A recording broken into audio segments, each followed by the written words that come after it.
Generally, you said feminism is neutral. Here's what actually happened. The foundation of all knowledge. Money. I'm really mad that what difference does it make, right? What Stop.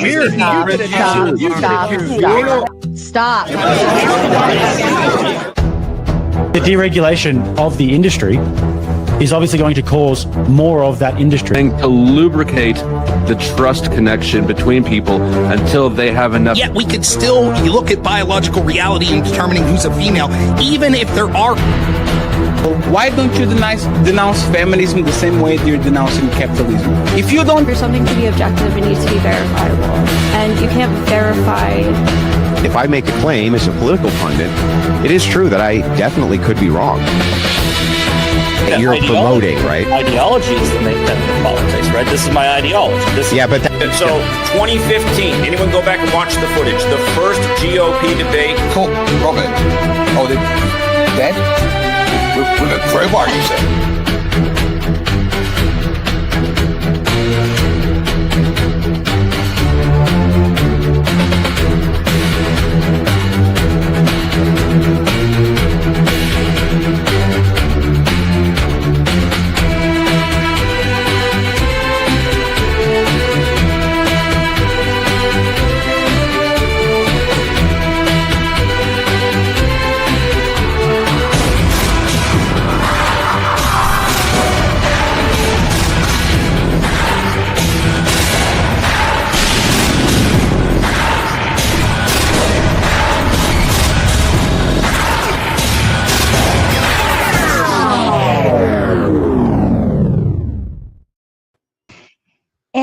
Good evening, ladies and gentlemen. Welcome back. I am Sarah, the Raging Tomato, bringing to you live another Mater Nation debate with Objective Ethics, Bones of Dune, Hunter Kozak, and of course, our fine friend Vybe.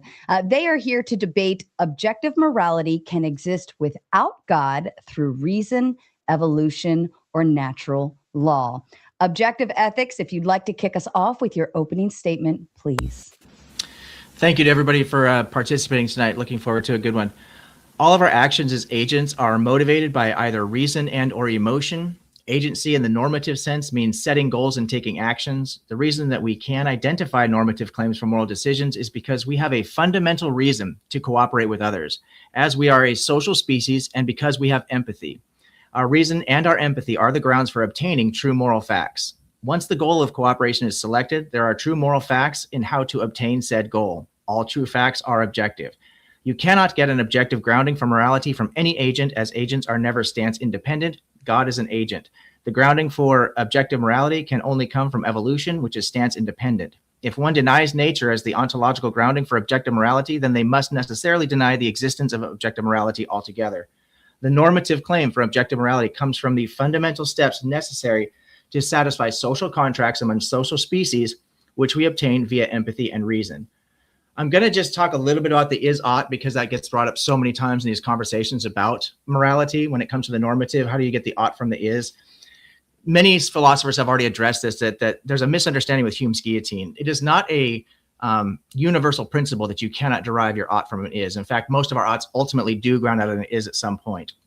For example, oxytocin is a hormone produced in the hypothalamus that regulates childbirth, lactation, and social bonding, while also influencing emotions and behavior. So, for example, if I want oxytocin, I have to play nice with others. I crave oxytocin as a part of my biological genetic makeup. This is literally causes my oughts. We can obtain this through logical arguments using the bridge. If bridge, a surgeon wants to perform a successful surgery, he ought to, normative, sterilize his surgical equipment. So there are several different ways that we can continue on with that throughout the debate tonight to kind of understand, using the hypothetical imperative, how we can obtain what our oughts ought to be based on what an is grounds out into an is. And I'll go ahead and give the rest of my time. Thank you. Perfect. Thank you, OE. Bones, to you, please. All right. So the resolution before us is not whether God exists, not whether like any particular ethical theory is correct. The question that comes off the prompt is, can objective morality exist without God through reason, evolution, or natural law? The position that objective ethics and I hold is yes. Notice that this is some type of existential claim. To affirm this, we need not prove that reason, evolution, or natural law provides an exhaustive account for morality, but rather we need only show that morality does not logically require God as its foundation, and that can be sourced from other areas. My opponents face two very different challenges today. My first opponent denies objective morality altogether, reducing moral claims to either like personal preference or some type of like emotivism, cultural convention, or some type of social agreement. This view cannot account for the distinction between moral disagreement and differences in taste. If morality is merely subjective, then statements like slavery is wrong or genocide is evil become expressions of disapproval rather than claims that could objectively be true or false. Moral progress then disappears, leaving only moral change. Even social contract theory fails to bridge this gap. Social contract may only explain why cooperation is advantageous or why societies create laws, but it cannot explain why an unjust contract is objectively wrong, why someone ought to honor the contract when violating its benefits them, or why societies that have endorsed slavery in the past or oppression in the past were either mistaken or were not mistaken rather than merely different. It only explains political order and not some type of objective moral obligation. My other opponent here grounds morality in God. While this view has a large philosophical tradition dating back to several centuries before, or rather several millennia before, it must answer a fundamental question, the Euthyphro dilemma. Are actions good because God commands them, or does God simply command them because they are good? If actions become good simply because God commands them, morality appears contingent on divine will. If God commands actions because they are already good, then goodness is logically prior to God's commands, and thus that just affirms our position. Appealing instead to God's nature relocates rather than resolves the problem, because we must still ask what makes God's nature morally good instead of merely describing it as such. There's also an issue of explanatory economy. Occam's razor tells us that we should not just multiply explanatory entities beyond necessity, God being one of these in this case. If objective moral truths can be grounded in the nature of reason, in the requirements of rational agency, or in other features of reality that do not depend on God, then positing God as an additional moral foundation is completely unnecessary unless it explains something that secular accounts simply cannot. Simply asserting that God grounds morality is not enough. One must show that God is an indispensable force for morality. Our position is a little bit more modest, I believe more philosophically defensible too. Just as there can be objective truths in fields like mathematics or logic that are discovered through reason rather than decreed by any person, objective moral truths can then exist independently of individual opinions or even divine commands from immortal beings. Evolution may explain why human beings developed the capacity to recognize moral truths. Natural law may describe the objective features of human flourishing, and reason may allow us to evaluate moral principles consistently and discover where judgments may succeed or fail. None of these explanations require God for objective morality to exist. Throughout this debate, we will argue that objective morality is best understood as something we discover through our rational inquiry, informed by our nature and our experience, rather than something that just depends on divine command or human preference.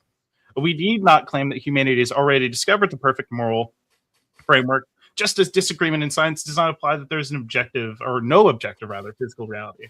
Disagreement in ethics simply does not imply that there is no objective moral reality. The question before us is whether objective morality can exist without God. We contend that it can, and by the end of this debate, we believe that the evidence will show that is in favor of our position. Thank you. Thank you, Bones. And Hunter, your opening statement, please. Great. Yeah, so I'm going to be tackling this claim by arguing for subjective morality. So I'm going to define it as such. Moral truths are human-made constructs driven by evolutionary psychology or social conventions. I'm happy to fight on that definition as we argue.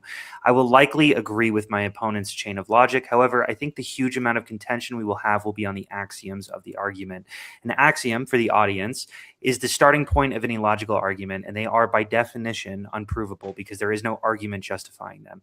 I think that my primary axiom might be something like, I want to live a healthy and happy life to the fullest extent possible. Now, it's relatively easy to derive modern ethics from this position. Rawls' veil of ignorance seems to imply that we should treat others with the expectations that we have for ourselves, so I should also give others access to a healthy and happy life. Anthropologists seem to assert that a happy society is one that appeals to liberal freedoms. I'm sure my opponents have an even more compelling track of logic than I have here. This is fully contingent on my axioms and social situation, however. There are two situations I'd like my opponents to engage with. The first, what if I don't want to have a happy and healthy life? I worked in a treatment center for 2 years. I've met some of the most depressed people you can imagine. There was a kid who had OCD to a frightening level and had an axiom that lives of any kind should be cared for. This seems reasonable, but hidden in this axiom is a strong opinion that the life of a cow and the life of a human were equivalent. He would often threaten to murder humans because we were engaging in a system that perpetuated animal suffering, and from a utilitarian calculus, he should kill as many humans as possible to prevent the slaughtering of cows and chickens. Many coworkers of mine refer to him as irrational, but this belief system is certainly rational. It is making the correct logical chains. And there was nothing that I could do to argue with him that he was wrong. There were no fallacies in this logic. My goal was to show him that he wanted to be happy for himself and to ultimately replace his axioms with something more nuanced. But that is all that can be hoped, because he had chosen different axioms than I had. I can't truly argue him out of this position. I would also ask about unfalsifiable claims in a myriad religions that are quite impossible to disprove. The second, what if the environment I'm in doesn't compel me to act kindly to those around me to access happiness and healthiness? We can easily imagine, hopefully, a human tribe that existed some 10,000 years ago. They're extremely localized and constantly fight with nearby hostile tribes that have recently immigrated into their area. Would it not make sense for this culture to adapt its seeing skin color, to prioritize tribalism and racism to the behest of their tribe's survival? I'm not advocating for racism. I would certainly say that it's unethical to be tribalistic, but I would. I was raised in the 21st century where we have found ourselves in a globalized arena and economy. We've been situated in a new evolutionary pocket, and we should adapt to the needs of our system. And so I wonder how we can argue that some things are bad if they are directly antithetical to the goals and axioms of individuals. Thank you that's the end of my intro. Thank you. Perfect. Thank you, Hunter. And Vybe, your opening statement, please. All right, brilliant. So let's see. Tonight, the resolution is objective morality can exist without God through reason, evolution, or natural law. Great. Then I suppose, at least for a few minutes, we don't need to talk about God at all. No burning bushes, no thunder from heaven, no angels at the podium asking for cross-examination, which is fine by me. But here's the problem. The moment this argument tries to explain where objective morality actually comes from, God starts sneaking back into the room as a moral agent, because the claim is that morality can be grounded in reason, evolution, or natural law. But none of those by themselves can give us objective moral obligation. Reason is powerful, and I'm not against reason. I actually used some earlier this morning. So reason is a tool. It tells us how to get from A to B. It does not by itself tell us whether B is a hospital or a concentration camp. Reason can say, if you want a stable society, do not murder. Fine. But morality says something much stronger. Do not murder, even if it benefits you. Do not torture the innocent, even if your tribe votes for it. Do not do evil, even if you can get away with it. That is not just strategy. That is an obligation. Evolution has the same problem. Evolution can explain why humans develop sympathy, cooperation, parenting instincts, guilt, and social bonds. But evolution can also explain selfishness, domination, tribal violence, deception, and strong crushing the weak. So if morality comes from evolution, which part of evolution gets to be the judge? The part where Mother Nature protects her child? That's great. The part where one group wipes out another group just because it helps them survive? That's not so great. Evolution can explain behavior, but it does not turn behavior into moral law. Natural law has a similar issue. If nature has real purpose, order, and design, then natural law makes sense. But if nature is just blind matter bouncing around, as we mentioned before, the oxytocin, right? These are just chemicals in our brain, then we don't really have an objective morality or a meaningful subjective morality. In a sense, we might even have an irrelevant morality. Our moral beliefs become chemical weather, maybe interesting, maybe useful, but not finally true. Richard Carrier has an argument. He says morality is grounded in a rational agent. He says there is a necessary rational standard above human opinion, above culture, above personal preference, and beyond binding on those rational beings. And here's what I think. That sounds a lot less like atheism and a lot more like God, with the label peeled right off. Carrier has not removed the need for an ultimate moral ground. He has just renamed it reason, and nobody checks. Now, I'm not arguing that atheists cannot be moral. Of course they can. Many are, many religious people are not. The question is not whether non-religious people can behave morally. The question is whether objective morality can be grounded without God at all. And I do not think reason, evolution, or blind nature can carry that weight. They give us preferences, they give us instincts, survival strategies, and social constructs, but none of those equal objective moral truth. So tonight, my argument is simple. Without God, morality may be useful, popular, emotional, or even practical, but it is not objective in the full sense. It's just human preference dressed up as something else. Perfect. Thank you so much, gentlemen. And a kind reminder to the audience, everyone up here is streaming on their own platforms. Their labels are in the video description. If you'd like to head over, subscribe, like, share, and of course, as always, send them all of your money. Otherwise, we are going to get through our debate. Then we will move into closing statements. We will read and respond to your kind super chats. And then, of course, we will open up the panel for open panel Q&A. Gentlemen, I leave the floor to you. Objective ethics. Do you want to go first, or I mean, after all, so yeah, go ahead. Go ahead. Jump in. Okay. Okay. So I actually take issue with Vybe's statement that like God is somehow like the grounding for objective morality. How does what's your response to like Euthyphro's dilemma then? Well, let's look at it this way, right? So we actually don't have to talk about God and whether it's objective or not. So if you are, let's just say you yourself, Bones, are a Christian and you believe in God, you know it in your heart, you would feel that that is objective. His rules are objectively true. However, if you were an atheist looking at him, you would say, well, I don't believe in that. Therefore, his objective truth is subjective to me, right? So I'm not even arguing that God's objective. I'm actually arguing that everything is subjective, depending on who's viewing it, right? So I think your view, I think the view from God, like depending on who's looking at it, it's all subjective. So then I guess it just means you're kind of immediately conceding on the idea that God can instantiate some sort of objective truths about morality then, if his views are also subjective. Here's the thing. The prompt is that objective morality can exist without God. Therefore, we don't even have to talk about God. In a sense, the prompt is almost conceding that that moral ethics exist, but if we remove him, then they still exist. So really what you guys are trying to prove is that we don't even need to talk about God, because we're actually just saying that objective morals exist no matter what. We can put God in there, we can take God out, no matter what, it exists. So what we're actually arguing against is that cannot be. Whether we have God or whether we don't have God, there are not objective morals. Yeah, unfortunately, the prompt is also like implicitly arguing that God is a for, or rather God's like morals is a form of objective morality, which I feel like is incoherent for the earlier dilemma. Well, I mean, you even actually mentioned before that in a scenario, if God is going off of the universal, right, objective morals, then he's just stealing from something that you guys are saying already exists with or without him, right? And of course, if you were to bring the God piece back into it and then the theology, we would say that none of this existed. Therefore, those morals couldn't exist until God came. But once again, I am actually not arguing that the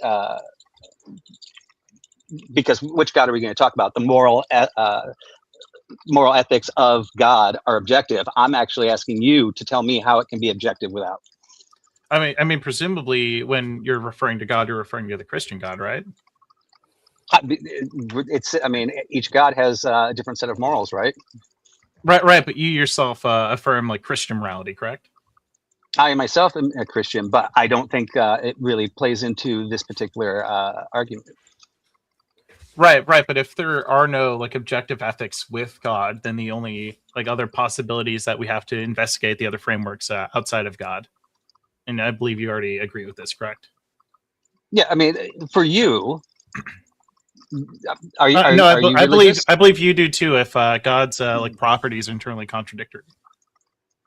Yeah, I mean, basically, we just want to find out if moral ethics can be objective. Right. But if God's ethics are grounded in objective morality, then the idea that like can objective morality exist without God is again, it's just presupposing that God is like a variant in which it grounds logic objectively, which is just incorrect, in my opinion. Or not even just in my opinion, but just logically speaking. I mean, either God is the grounding for all logic in which it's subjective because God has a mind, and something that's mind dependent is by definition subjective, or there is some form of objective morality that exists outside of God, and therefore we don't need God. And invoking God would just be an unnecessary commitment. Yeah. So, I mean, me personally, as a Christian, I believe that God's morality is objective. However, for the point of this argument, I could actually concede that in your eyes, because you don't believe in my God, that in your eyes, my objective moral truth is subjective, right? That is something I can concede to. But once again, the burden is not on me to prove that my God's morality is objectively true. The burden is on you that without my God, your moral stance is objectively true. I do agree that I think we're pushing the argument into a place that it doesn't necessarily belong, that the onus really isn't on Vybe to prove that his specific branch of ethics is objective to him. It's we're removing God from the situation because that's what the ultimately then I guess Vybe is just going to be agreeing with the position then. If he can just concede that God doesn't hold the objective moral properties, then he would just be on our side then. Wait, no, because I don't believe that without God, objectives are moral. I believe they're subjective. And Hunter actually did this in his opening, which I agree with, where he is basically, and correct me if I'm wrong here, Hunter, you're basically saying your argument is there is a subjective moral structure out there, but it is not objective. And that is, you guys are countering that. I would take the affirmative claim that morality is subjective. Yes. I'm largely atheistic, so I would cede all ground on the Euthyphro dilemma, right? I would just refuse the premise. So then I guess we can kind of just take this into a different direction. Wouldn't you agree that over time we seem to have kind of we're starting to converge on certain ideas of morality, for example, like slavery? Yeah, certainly.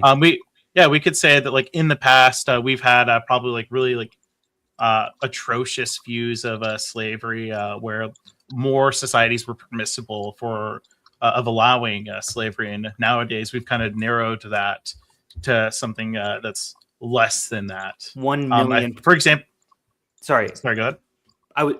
You can give your example if you want. Sorry to interrupt. Yeah. For example, one thing I like about the 13th Amendment and disagree with the 13th Amendment on is that.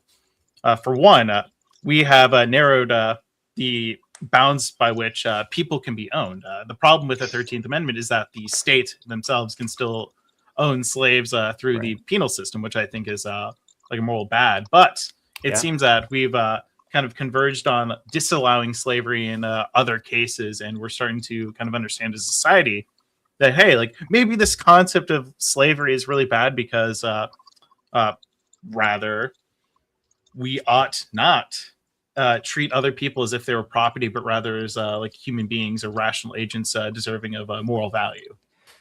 Yeah. I think moral progress is a very weird argument against objective morality. The example that I'm going to give, it's sort of similarly as if you're shining a flashlight in the dark, and you're saying, isn't it very, very interesting that the beam of light always seems to originate from me? Doesn't that seem to say something? And I'm like, well, necessarily so, right? If my viewpoint is from the current era, then I would, of course, look at all moral progress to where it has arrived, which is where I exist and situate myself in, and say, obviously, it has brought itself to this point because that's the point in which I live. Does that make sense? Okay, if I could, let me see if I can understand this. So basically what you're saying is, because we're observing this phenomena at this point in time, we can compare it to a previous point in time and say that we're in a much better situation nowadays. Yeah, I'm sure that if you ask a bunch of people from, whatever, the 1500s or whatever, and say, did we make moral progress? A lot of them would say no, because they're seeing it from their lens, not mine. And so if I'm seeing it from my lens, necessarily we're making moral progress because I'm situated into the environment and circumstances that I live in, and I look into the past and I see morals progressing into me. Does that make sense? Yes. So I guess the symmetry breaker here would just be that there's this idea that morality itself is grounded in some sort of concept. I'm kind of back and forth on moral realism in both like whether there are natural facts, whether there are non-natural facts, or even like a constructivist view too could probably go about this. But it seems to be the case that over time these facts have kind of been revealed in a sense that either through like art discovery or through some sort of like just not just discovery, but rather like we've kind of reasoned ourselves to this that if I could like treat certain like cases to be the language is kind of like lacking right now. I'm just gonna say like necessarily so, right? Like if I have the perspective of my era, I'm always going to say, I'm just going to repeat the same thing that I said before, but that I'm going to see any action that led to where I'm at and say that that's progress because I believe myself to be morally correct. I'm situated in the circumstances that I am currently living in. So it makes sense that of course moral progress has occurred. We would say that, but every single person would necessarily say that.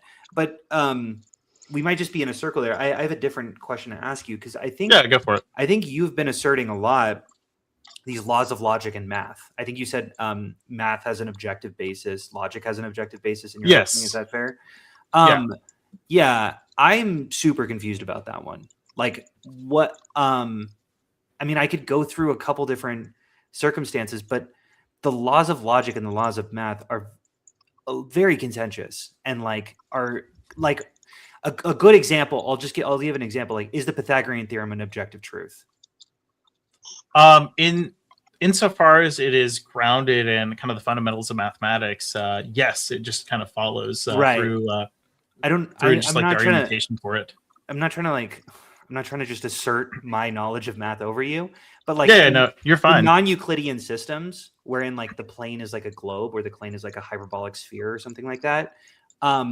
The Pythagorean theorem falls apart because you need Euclid's fifth postulate in order for it to hold, which is fully arbitrary. You can throw that in or throw it out depending on what system you're choosing. So I would just argue then that that Pythagorean theorem is kind of incomplete in that sense that it only applies to a narrow set of cases where it reigns true. So in this case, it would just be Euclidean geometry. Okay, so what truths could possibly exist independent of axioms? I guess at the end of the day, my position would probably just be that you probably can't. Though I think that's my position. I don't know. I think that's my position that there are no objective truths in mathematics. That really everything is going to be contingent on arbitrary axioms that you're choosing. When I say arbitrary, I wouldn't say that they're arbitrary. I think no. Sure. Let me clarify what I mean by arbitrary, because I sometimes whatever you can quibble on what I mean. I don't mean random. I do mean functional, and useful, but not necessarily true, because we look at specific systems, whatever we can look at, whether or not airline pilots are trying to find the shortest distance, or we're trying to look at land that's mostly a flat plane. We will choose different axioms based off of different systems and arrive at different truths. And that to me feels like it's fully contingent on the systems that we're engaging in, that there are no real true. They're just models that we throw onto the world and then find useful facts about. And then and I would say similar things about logic. I would say that the law of excluded middle is very, very contentious, and a lot of different logical systems don't use the law of excluded middle. They throw it out because it's largely pretty unhelpful for what they're trying to do. And that to me is really what an axiom is. It's their unjustified statements that you just choose to be true, and you just sort of assert that they're true, and then they're true within your system. And that to me is what subjective truth is. Sorry, go ahead. Sorry. Yeah. So I guess going off of that, then I guess the only other cases would just be some sort of infinite regress that isn't vicious in a sense. Sorry, I'm having an infinite regress. Is that what you're saying? No. I guess the only other way that this could be grounded is some sort of an infinite regress that somehow isn't vicious or doesn't have any I guess, internal issues either. Right, because are you like Munchausen's trilemma, right? That you can only have infinite regress. Yeah, and I would say that in the terms of math and logic, it's dogmatism. That's the answer to Munchausen's trilemma. You just assert shit to be true, and then you find stuff that stems from that. And like that first assertion that you first start saying does not have to be true. That's not necessarily true. It's something that you just kind of throw into the cosmos and you go, this is true. Now what? And then you can find out what happens next. But there is no there is no necessary qualities to those axioms. They are. I guess, but isn't there still arbitrary.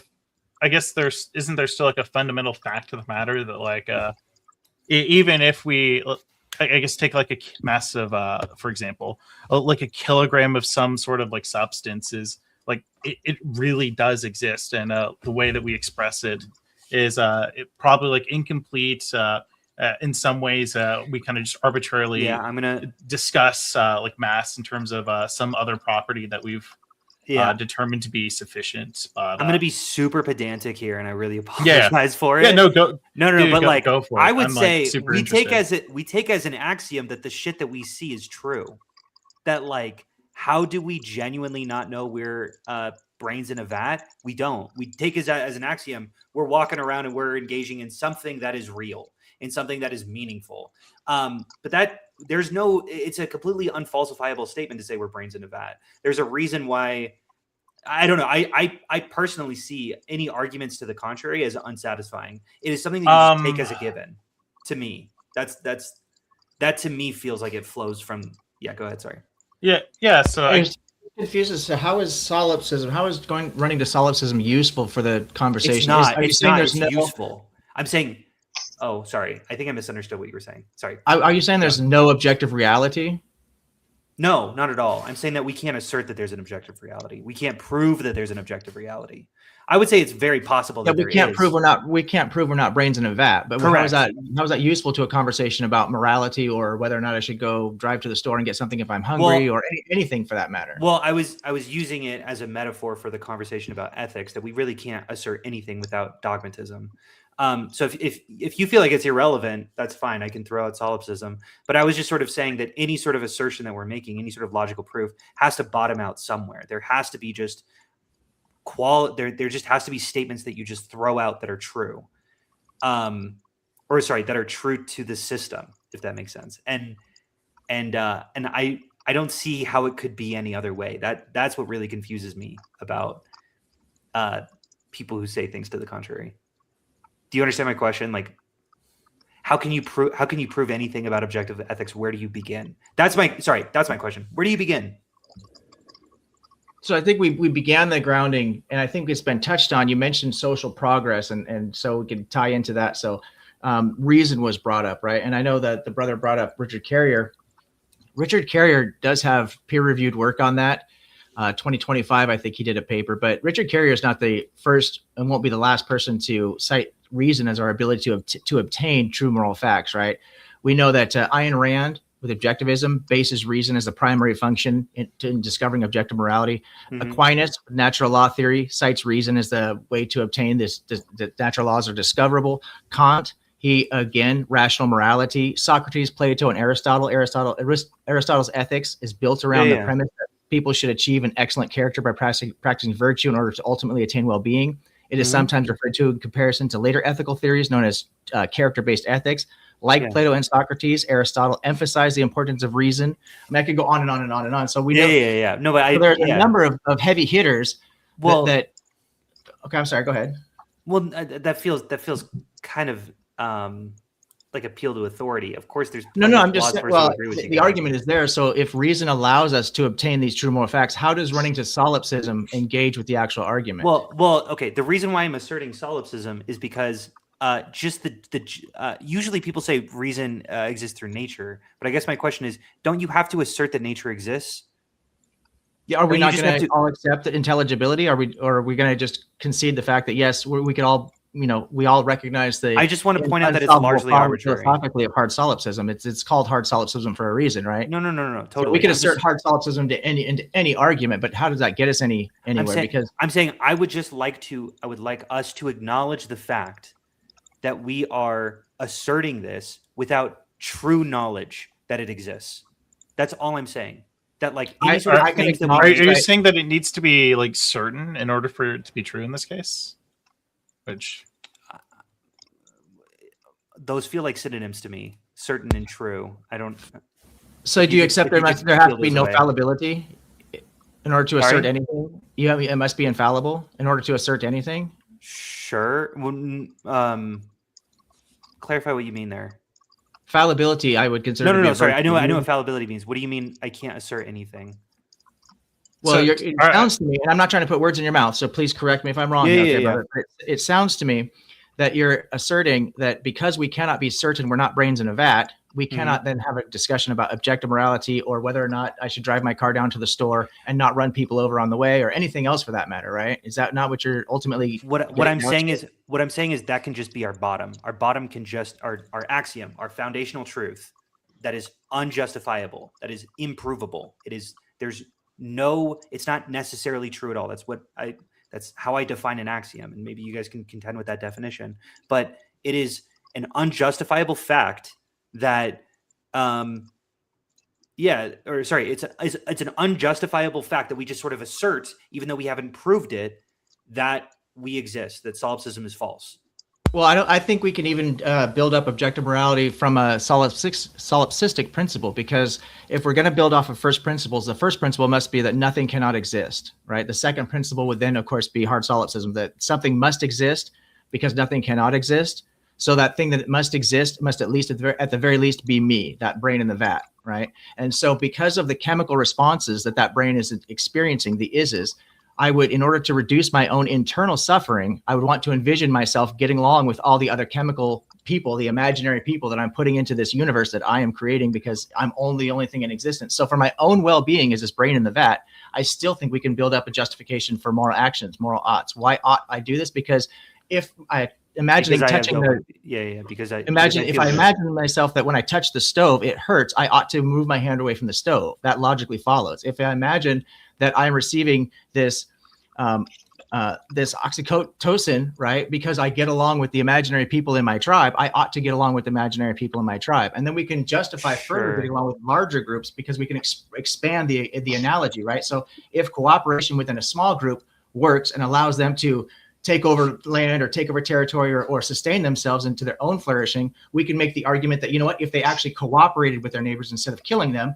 they would have even more success. Because like Sagan said, few working together can accomplish so much more than any large group of individuals can alone. So we know fundamentally that even if it's within our own brain, fundamentally at a fundamental level, this cooperation mechanism seems to work. I think my issue with that argument is that it sort of necessarily implies that cooperation works. Like, what about in the circumstances in which competition works and cooperation sort of fails? And I'll give an example if you'd like, if you want to just sort of say that doesn't happen. I can run through that. I guess I'll just run through it. Sorry, that was a question. Yeah, go ahead, run through it. Okay, sorry. This is not a trick question. The second one's going to be a trick question. Is it unethical for me to abandon my children? I would say yes. We would say yes, right? It is unethical to abandon my children. Is it unethical for a turtle to abandon his children? We don't make social contracts with turtles. Right. Isn't that, but what? So the normative claim, I wouldn't consider turtles more normative claim, the claim for the normative of what we ought do is based on a social contract that we have with other people, not with turtles. Sure, but what about circumstances in which we don't have social contracts? Are you saying that? But okay, so we do. We are social at a fundamental level. We're a social species. Totally. So what about non-social species? So like, what if we could imagine an intelligent species that is not social? Would they not? Like, would they be able to independently arrive at our morals that we have? So if I consider moral agents to be like beings of like sufficient like moral like consideration. So depending on where you draw the line at like consciousness, sure, it would just depend on whether I would draw like can we just imagine some sort of territorial alien that we meet that's actually pretty damn intelligent, but also seemingly fairly aggressive because of the very specific circumstances that existed on their planet? I mean, I could come up with some hypothetical, but can we just imagine that maybe in some circumstances, some intelligent species would be able to be? It seems more right for their evolutionary gains to be more aggressive and to be less social, like other animals that we see.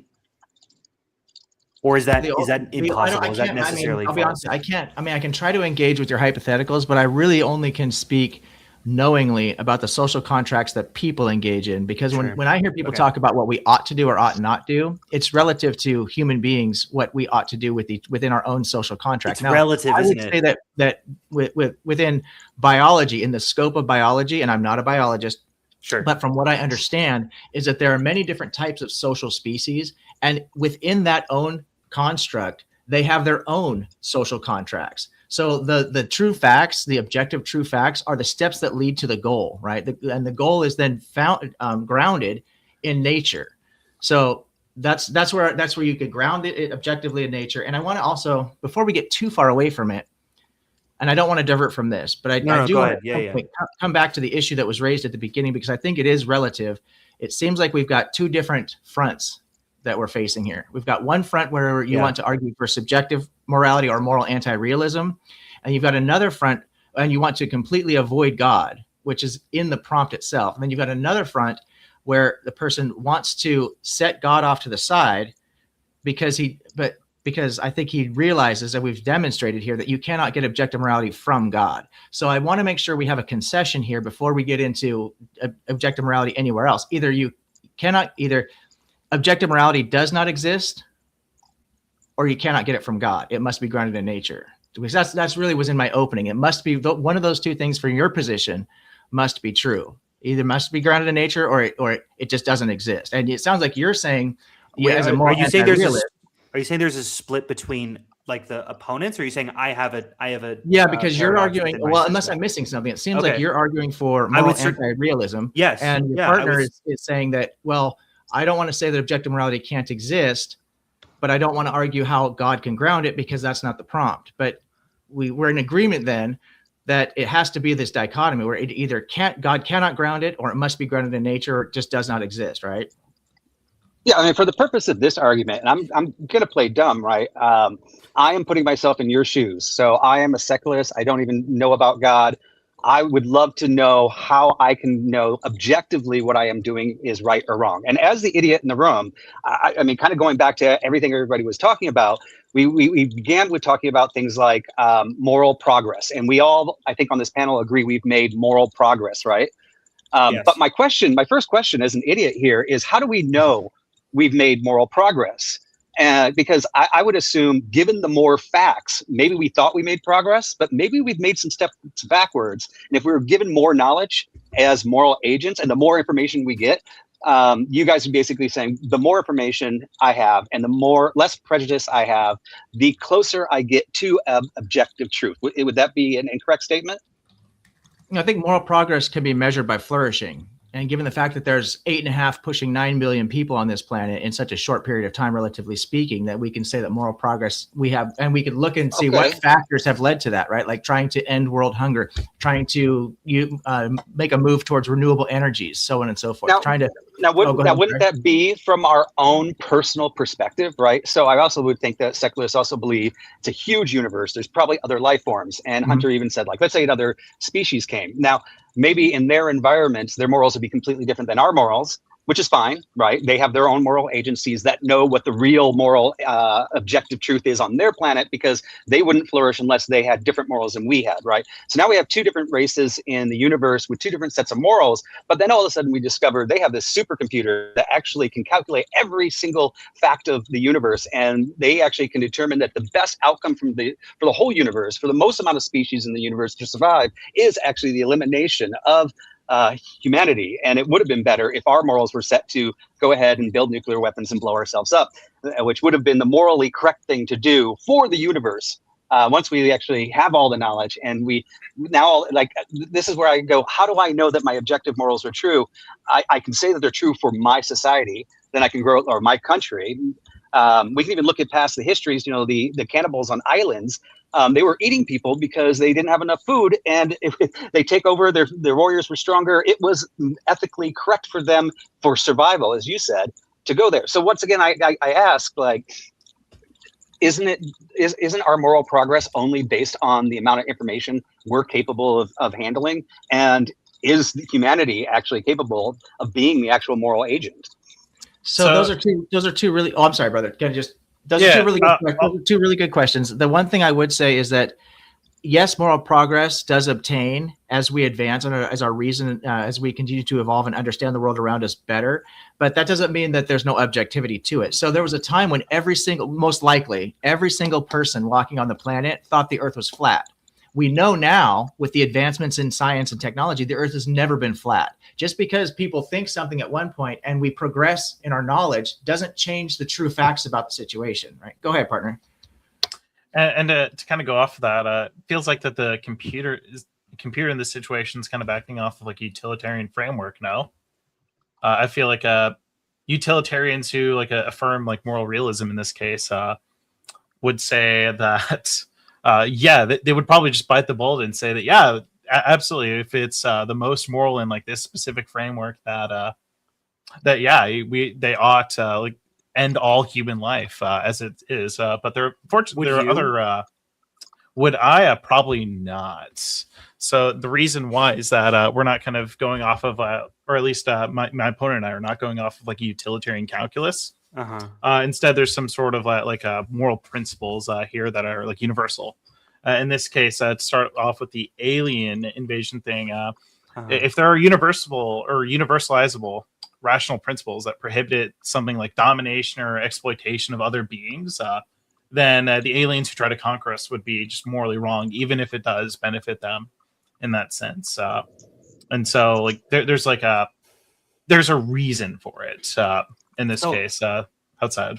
I'm gonna go back to something I said in the opening, because I didn't really get a satisfying answer to it, and I think it constituted itself in the conversation right here. That the kid that I knew who was like, no, there's not moral progress because we're actually, the factory farming is at an unprecedented level. We're actually raping and abusing more cows and chickens than ever before, like by several orders of magnitude. Wouldn't that kid be right in a sense by saying that there's no moral progress based off of his specific framework? No, because the framework that you're talking about, and veganism is a really empty claim. It's because it leads to a net negative.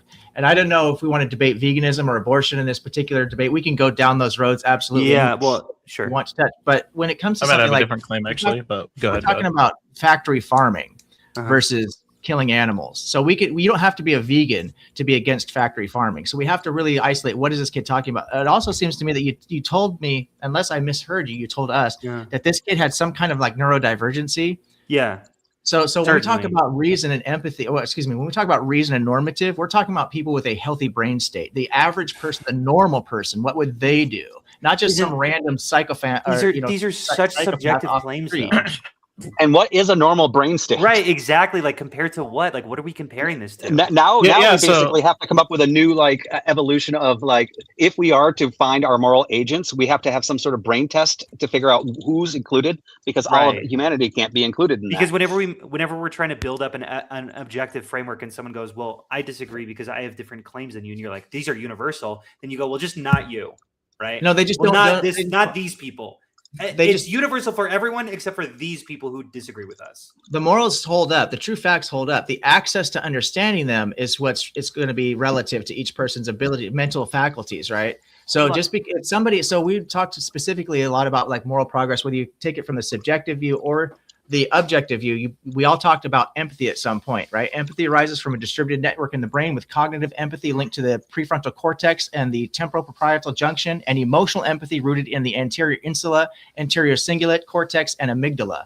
We have measurable things that physical traits and properties that we can examine and determine what this person's access to normal or normative behavior is. we treat these conditions medically because No, we can of course we identify do. them. Of course we do. But only Right, so we can because they- identify them only because using they're the not scientific situated method. well within the society's norms and society's That's what normative functions. means. No, 100%. But I'm saying that it's relatively easy to just imagine humans as okay. How do I After this exchange, I want to take it in a different direction with respect to veganism, because I actually think it's a little bit more of a compelling argument. Okay, cool. I guess what I'm trying to say is here's my question. You're claiming that there's these are objective ethics, which anyone can essentially mind independent, be able to access. What if can I just play a character real quick where I'm sorry. Can you did you say that I said anybody can access this? Because I specifically did not say that. Sure. That's true. That's true. You did say that with okay. No one. Sorry, you did say that certain people cannot access this if they don't have the ability to like use logic or acquire knowledge. Is that fair? Is that a fair reason being the fair fundamental reason. Great. And Cool. empathy and reason are the two fundamental points of the argument where it's grounded objectively in human nature of reason and empathy. Yeah. Okay. I guess my question is like, how do you even begin to tackle?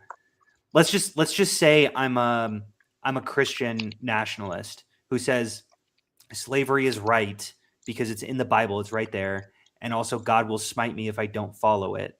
How do you assert to this person that they're wrong? Because there's an internal contradiction for one thing. So when we look for logic, so the argument, so when it comes to, for example, with slavery, how does subjective morality lead to logical contradictions? The slave owner needs his freedom and well-being to take slaves. Thus, he is demonstrating the intrinsic values of freedom and well-being. Therefore, it is a logical contradiction to say he is morally justified in taking away the same freedom and well-being which he necessarily values himself away from another person. He can do it, but he cannot justify it epistemically using his own standard of values. Great. The contradiction is within his own internal system of values because he's demonstrated this. It's not what he says, it's what he's demonstrating by taking slaves, by committing that action. This freedom and well-being is a necessary condition for any agent to act. Right. The issue there is that you're assuming that he's betraying his own moral systems because he's inflicting it onto another person. I'm not saying he's betraying his own moral system. I'm saying he's betraying his own value system. Okay, great. No, he's not. Well, because he can just say, no, I'm part of God's chosen people. I'm one of the Canaanites, and I get to do this because God says so, and it says so in the Bible, and you're one of the bad people in the Bible, and I get to inflict my wrath upon you, and you don't get to me because God says so. So Hunter, would God's chosen people argue that they have some like intrinsic value to like or some intrinsic like worth such that they deserve like well-being and happiness? I don't think I need to answer that claim or answer that question. I think I can just say the Bible says so, and that is my law. Well, yeah. If the Bible says so, then and that's what's informing their framework, then the answer is just yes. Then that we're better inherently. Okay, sure. Not that just you're better inherently, but that you have these like values or that you have this like moral worth. Sure, that are antithetical to yours. That not just that they're antithetical to ours, but it's just internally inconsistent. If they themselves feel like they have moral value, just because they feel that they're the chosen people, but at the same time they're not extending like the same moral value to like others. Yes, because the Bible allows them to. Hold on. In particular, I mean, the Israelites, they were allowed to hold their own people as slaves for like a given few years. Okay. And the Bible also states that you can beat your slaves near to death. But of course, we're going to say that that's wrong because you ought not, you don't want to be beaten. And that also would just violate your own well-being. So other Israelites who would also hypothetically get beaten in this scenario, it would also be violating their well-being. You're asserting that's where the internal contradiction happens. Genuinely, this sounds really silly and pedantic, but like this is genuinely something I believe. You're inputting this law of non-contradiction that doesn't necessarily follow. What if they just accept non-contradiction? They just accept contradiction. They just say it becomes self-refuting. It doesn't, because they reject your logic system. They reject your specific framework on how you build systems. Because Because if you ever try to use any sort of logic system, it depends on which ones you use. You know, there's different kinds. There's the Aristotelian. There's it's been a while since I took in my logic class, but there's a bunch of different kinds. I forget the names. But like you can there are systems that accept the law of non-contradiction. There are plenty of logic systems that are internally consistent to do so. There are systems that reject the law of excluded middle. And you guys, because of your specific framework, accept these laws and you say they're universal, even though you just decry any system that doesn't use those. To reject the law of logic, you'd have to demonstrate a P not P universe, and it's simply impossible. So the laws of logic are at a fundamental level. It can rain, it cannot rain. Law of identity. P not P. Right. It can rain, it cannot rain. Those are both true right now. You could say, what's that? I'm saying it depends on the specific way we're organizing statements, we're organizing frameworks, and I could say that I can easily build a logic system that says it can rain and it cannot rain. Not at the same time and place. Because no, sorry. It might rain and it might not rain. That's a better way to. So then, what does negation mean in this case if you affirm dialetheism? I don't need to affirm like all of these. I guess no. All of the concept of a negation just becomes like way like weaker than than how we ordinarily understand it. Sure, but sure, of course. But like any mathematical system or logical system can assert any sort of. How do I explain this? But you're inferring an absence of identity by saying it might rain, it might not rain. Is now sidestepping the law of identity problem. I know, right? But so you keep asserting these laws that don't necessarily have to exist. Yeah, because they do. Because you cannot demonstrate, brother. You cannot demonstrate a P not P. You cannot say the sun both exists and does not exist in this universe. It either does or it does not. Okay, I think that is some pretty autistic framework. I personally, sorry.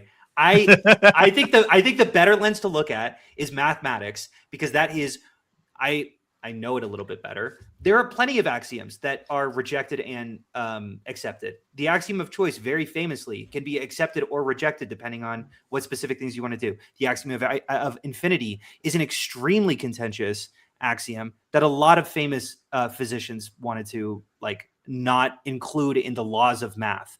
All of these things can be fought for and fought against based off of what we're trying to get. And that's the real, like, you guys are like, well, given this law, given this law, given this law, given this law. I'm like, well, sure, but who says these laws are necessarily true? Yeah, and that's still kind of the part that confuses me. Well, like, because you keep on bringing up reason and empathy, right? So, like, reason is a tool. Empathy is a feeling, right? And I don't understand where the authority comes from when you smash the two together. And if you could show to me, if you could present to me how authority comes from the authority of it, which would be the objective moral truth, comes from smashing reason and empathy together, I don't see where the obligation comes to follow that. You're muted. Oh, you're muted.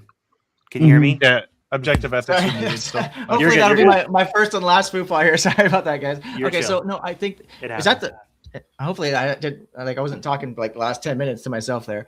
No, just the last two. Last few seconds. Okay, very good. So it seems strange that we're importing this this obligation, right? All these goals are going to be subjective. Whether or not we choose to participate is going to be subjective.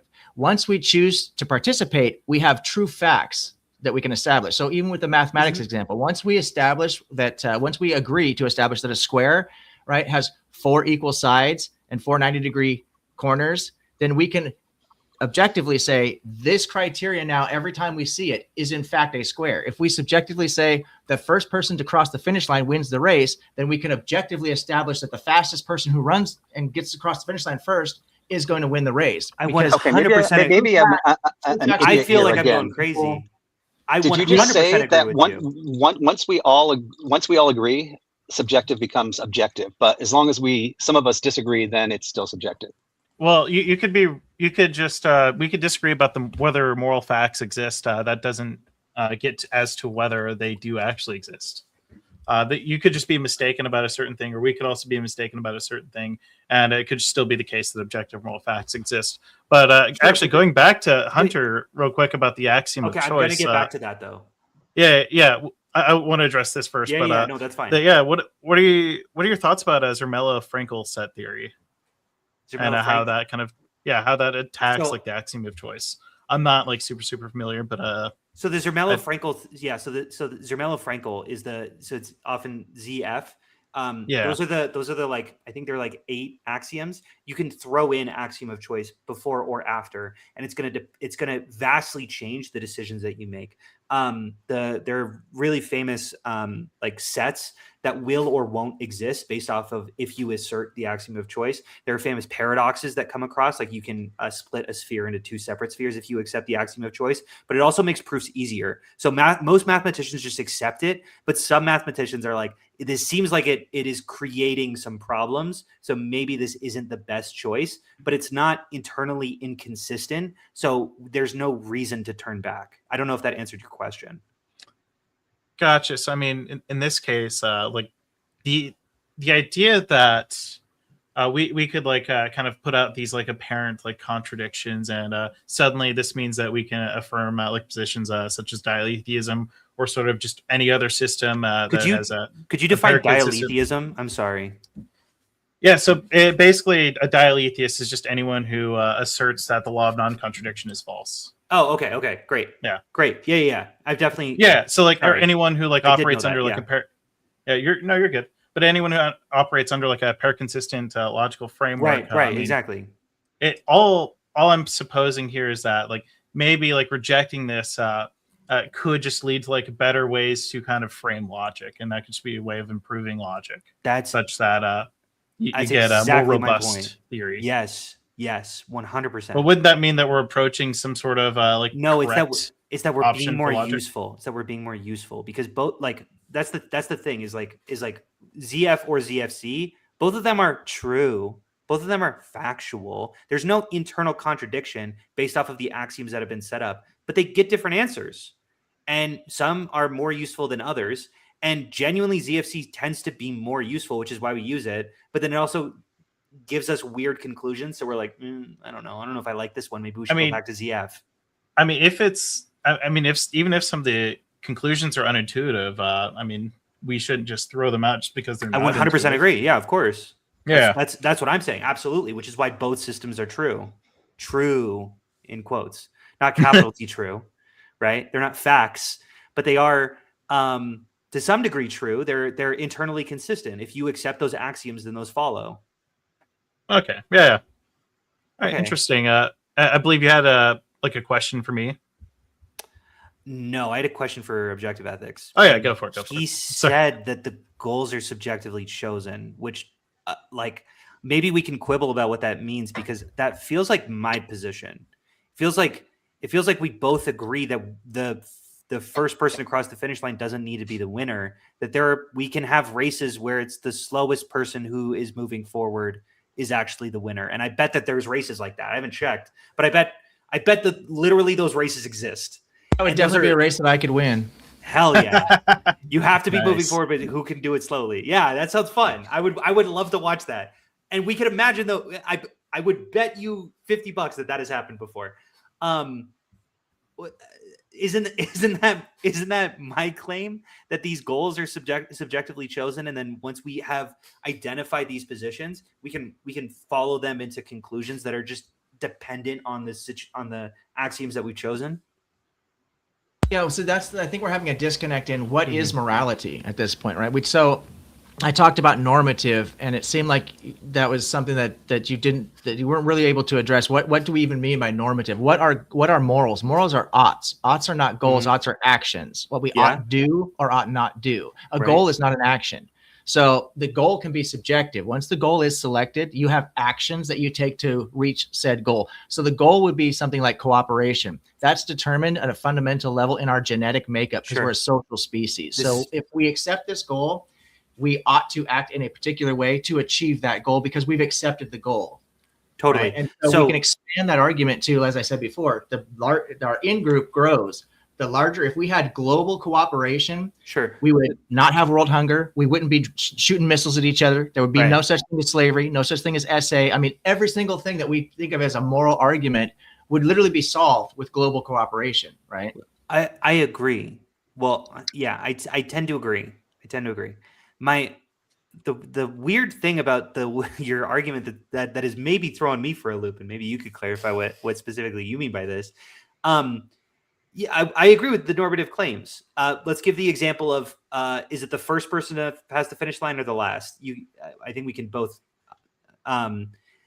say that we can't just say that running fast is good, because it actually depends on the races that you're in. And there are those weird races where running fast is actually bad. It's the bad thing that you want to do. So it's fully contingent on what you want. And so those normative claims, like should I run fast? That's not something that we can just arrive at factually. Those aren't facts of the matter. Those are dependent on the systems that we're engaging in. Yeah, normative claims are going to be goal dependent. Am I crazy, or does that sound like a moral anti-realist position? Do you understand? Like, I don't. The like, moral I'm not trying to. The moral anti-realist position. I mean, you could argue, you could define it as your position. My understanding of the moral anti-realist position is that there are no true moral facts. Yeah. Just right. as so, if there are just, true. Just as in there are no normative claims. There are true facts, though, once the goal is selected. Yes, so once the goal is selected, in that is running fast. Should you run fast a normative claim that is true? I would say no. I would say it depends on the system around you. Well, at a biological... go ahead. I'm sorry. Once we assert the specific organization or the specific environment that we're situated in, what kind of race are we running? Then we can start making those normative claims. I agree with you, but that environment that is situated in needs to be identified and is contingent on that environment. So I can move back 2,000 years ago and I can no longer make normative claims about that system because they're running a different race. They're talking about different things. The king's like, I don't fucking care if I live to see 80. I want to take over Spain. That's just what I want to do. And I don't know. Sorry, I don't know if I'm making sense here. No, you are, brother. I'm picking up what you're putting down here. And I think that the issue is, once again, just because people thought in a particular way, set particular goals, doesn't mean those goals are justified once more information is acquired. When we acquire more information, we understand that our own well-being is based so much more on global cooperation, larger groups working together than small, isolated in-groups. In-groups allow us to other people, and it ultimately becomes self-defeating to our ultimate goal, which is peace, happiness, and well-being, flourishing. You're assuming, like, let's say I go fucking talk to Napoleon and I'm like, yo, Napoleon, stop taking over all these areas. That's actually not leading to your function, because you should imagine yourself as those other people. And once you do so, you realize that you don't want to die. And he's like, fighting makes me feel good. Fighting makes me feel good. I want to keep fighting. Let me keep fighting. And that's the system that he exists in. He exists in a situation in which fighting makes him feel good. And whatever, that might not be true about Napoleon. I'm sure historians will. This might be a contentious claim. Sorry, go ahead. I interrupted. No. Go ahead. This might be a contentious claim, but I don't even think you necessarily need like normativity to like guide like moral frameworks. I don't think you necessarily need a motivation to be able to do so. I mean, most people. What do you mean with that? Yeah, sorry. Most people would say that donating to charity is a good thing, right? But that also you ought to donate to charity. Yeah, but someone who like buys like a car for themselves, they're not donating to charity per se, so it's not always going to be like a motivating factor here. But in some cases where there's maybe like a sufficient, like I guess what's the word I'm looking for? There's like some threshold that's met in order to say to make that a motivation. Yeah, the problem here for me is I feel like if you go talk to that person who bought, like who exists within my moral framework, right, is a moral agent that makes sense within our context. We assume he also thinks that donating plasma is good, or donating blood is good. I feel like if you ask him, hey, should you have done that? He's like, maybe I shouldn't have. Whatever, right? It's almost an acknowledgement that there could be better things he could have done, but just chose not to. And that like, he's still comparing himself against a moral framework, right? But I would say that doesn't necessarily have to exist. So that's why. Yeah, but let's say that the car was necessary for them to be able to go to work, so that way they can produce an income and then make more money. I 100% agree with you that I feel. I feel like I go crazy because I'm like, that's subjective ethics right there.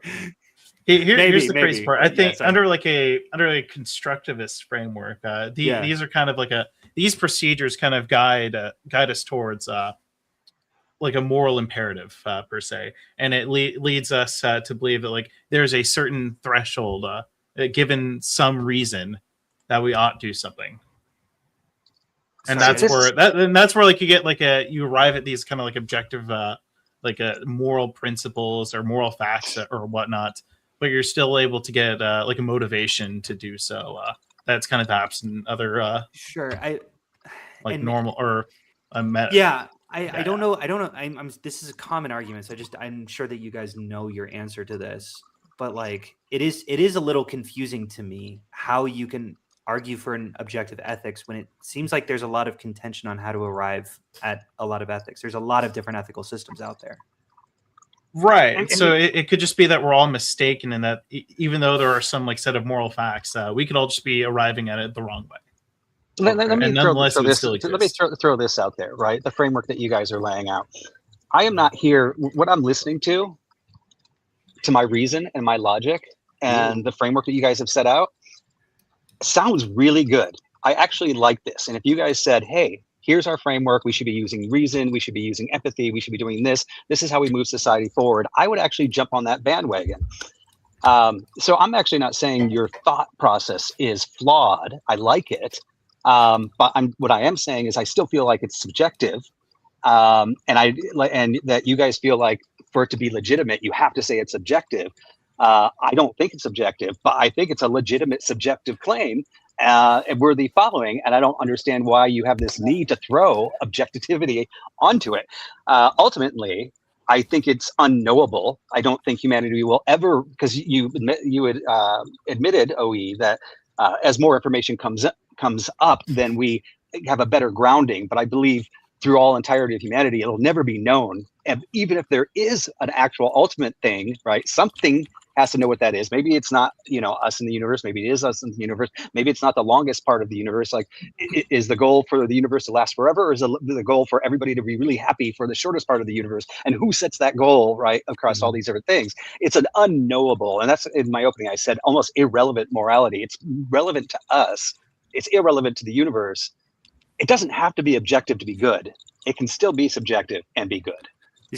Well, there's a lot to unpack there. And first of all, I'd just like to commend you on at least acknowledging that the benefit from striving to strive for this, right? Because there is a benefit both to self and to the group to strive for this. When you say it's subjective, my issue with that is that I literally laid it out as empathy and reason. So if you'll just bear with me here for a second, I've got the definition of how empathy fits into this. So just give me a minute to unpack this, or as I say, land this plane, right?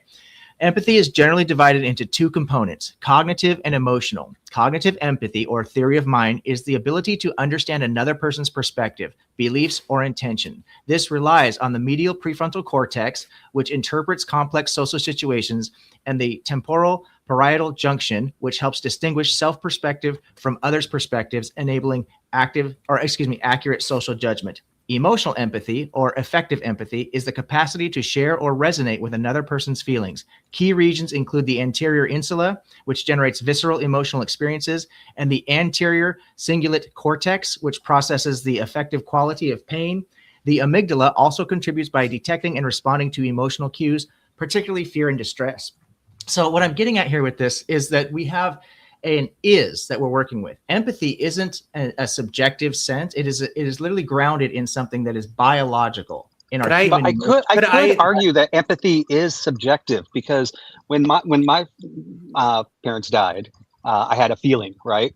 And I know when somebody else's parents die, I will say I'll be empathetic to that. However, the chemical reactions and the feelings that I actually had, where I'm saying I know what you're going through, is actually a false statement, because each brain and the way their chemicals are and the oxytocins and how it all works out together could be a completely different feeling. So really what I'm saying is I've dealt with that before, but I'm lying when I say I know how you're dealing with it, which is what empathy is. So the whole fact that that you're saying that we can be empathetic, I don't know if that's necessarily even true. I want to tack on to what Subjectively. Vybe is saying, because I 100% agree, and I just want to strengthen his argument if I could. Yeah, empathy can absolutely lead us astray. There are a lot of circumstances, like he said, where someone's like, well, I would want no one to talk to me. I would want to go sit in a corner. And then, that's actually not true for other people. There's a lot of different circumstances that can exist for other individuals. But the other thing that I also want to focus on as well is choosing empathy as your biological factor that is guiding your philosophy is in some ways, and I'm really going to apologize because I don't know if there's a better word for this, is somewhat arbitrary. Because I could also point to very biological truths that are going on in my head that go, when I'm mad, I want to punch a wall and I want to punch people and I want to fight them and start breaking dishes. And sure, I have empathy stopping me, but I could also say that, you can flip it and say that, well, empathy is good and the urge to fighting is stopping me, right? Like these are all in contention with each other in our heads, and choosing which side wins out, because like everything that is happening is biological. It's all a fight. Sorry, the third thing that I really want to say, this is going to be really quick. I also agree that this is a good system, that this is one that I also abide by because I find it useful. This is my subjective reality. That's all I'm arguing. I think that we would all agree on the ethical, on the oughts that we ought to do in society. And I like anytime that you would assert something, I would agree with it. Well, I just in response. So this is why we combine empathy and reason, right? Empathy doesn't mean I know exactly how you're feeling. Empathy gives us a baseline that we can recognize and identify pain and suffering in another human being, right? But because of our own lived experiences, there's going to be certain differences to this. But what we recognize is a common aversion to suffering, a common aversion to sadness, a common aversion to physical pain, so on and so forth.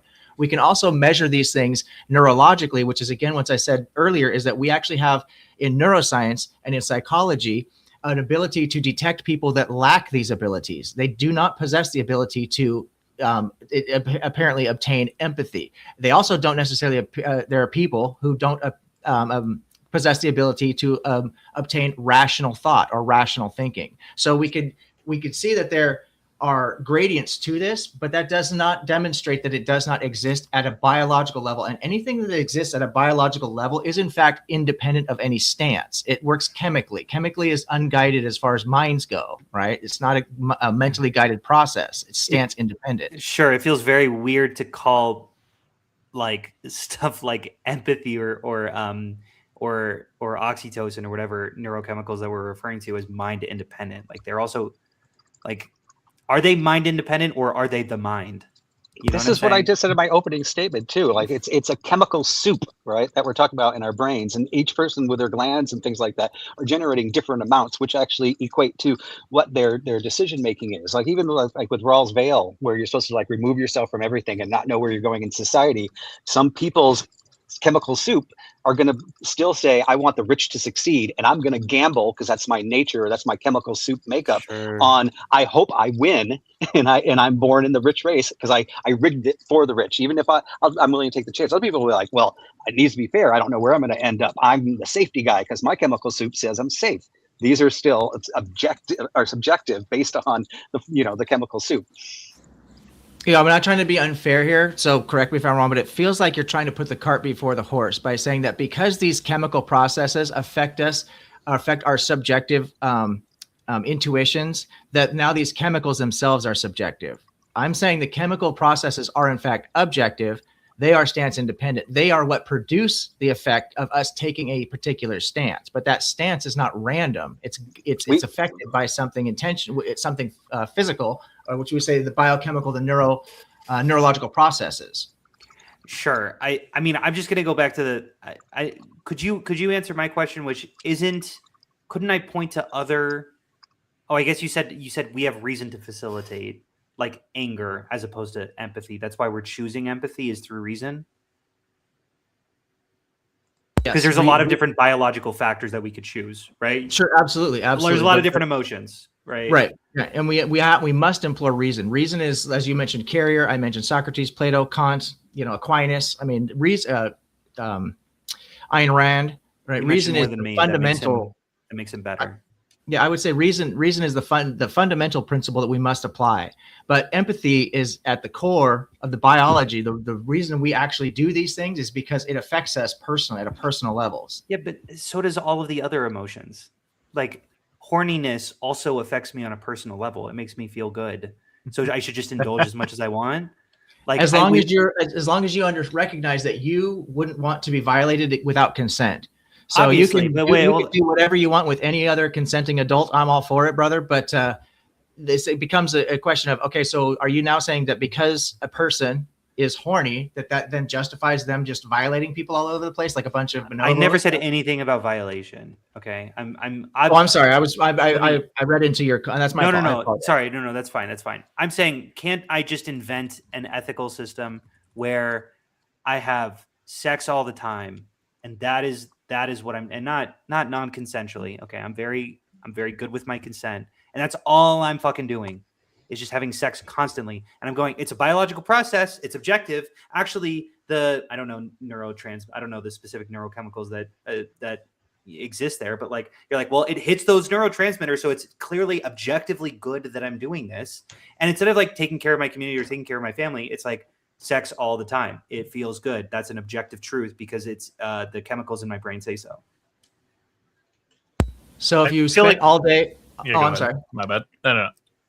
It was your question in the first place. I'll respond after. If you spend all day humping, right, and then you're not building hospitals, you're not building bridges, you're not building, community centers and so on and so forth. So eventually your society will fail because your flourishing is definitely affected. You're going to have a good time, but you're spreading STDs that you guys can't address because you're not investing the appropriate amount of time into the medical system, so on and so forth. So first off, I want to be clear before I say this. I agree with you.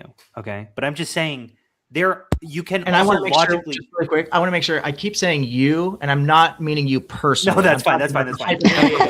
I think you're chill. Don't worry. I'm talking to you, but like not you. No. Yeah. And it's like, yeah, super fair. But I'm just saying, can't we just imagine a person? I think this is a very easy person to imagine who's just like, yeah, I would just live for a short time and it would be so much better. I would so much rather enjoy myself for 30 years rather than not really enjoy myself for 70. It's the reason why people eat junk food all day. It's like, yeah, I actually weighed the consequences and I recognize that I would rather live 2 years shorter if it means I get to eat Oreos.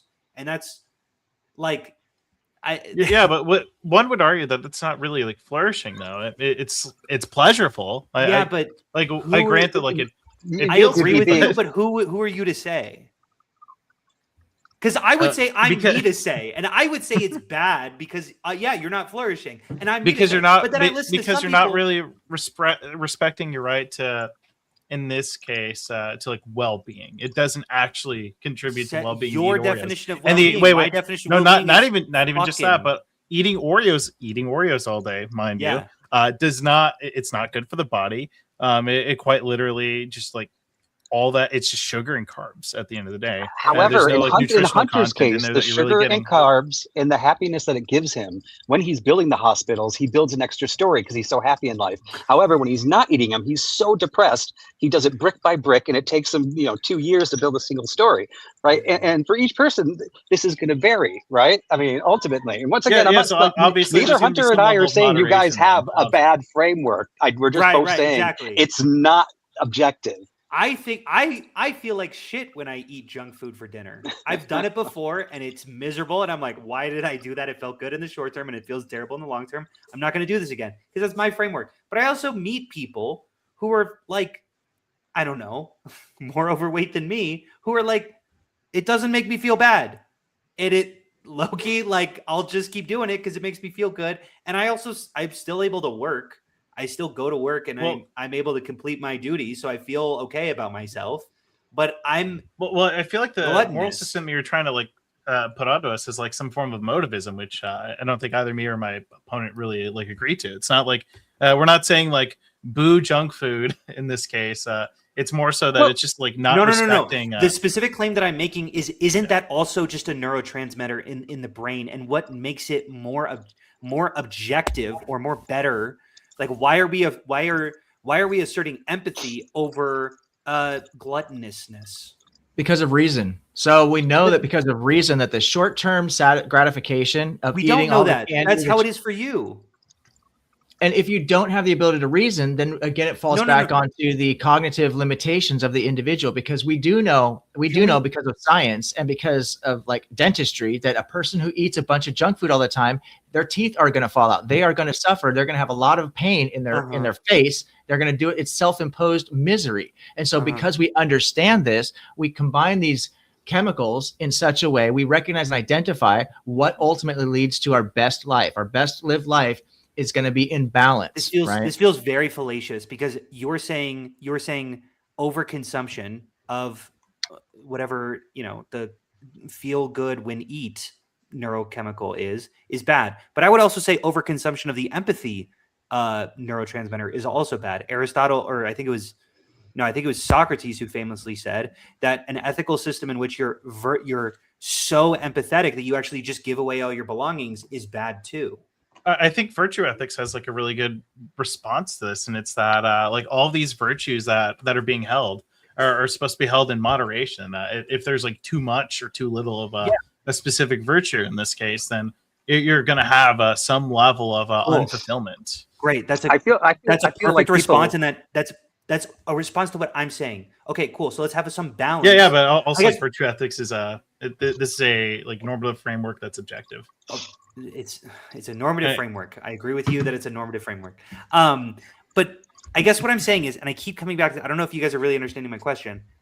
You keep saying, well, empathy is in the brain and it's objective. So thus following it is objectively good. But also, aren't there a bunch of other shit that you could make the exact same claims for? Like, it feels good when I eat. We can ignore overconsumption because we agree we should be moderate. Okay, great. So it's ethically good. It's objectively ethically good under your framework to eat Oreos.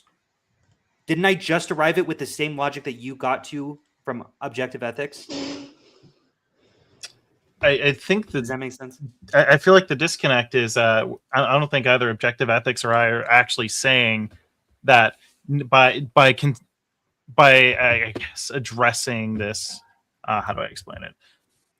By like indulging in the like empathy neurotransmitters that you're necessarily going to be like increasing or like more moral in this case.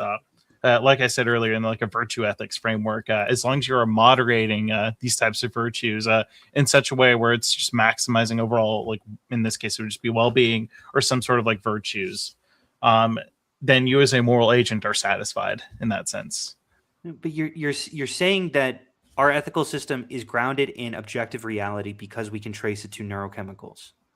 Well, yeah, it's natural in nature. Yeah, right, it's a naturalistic framework. And I'm saying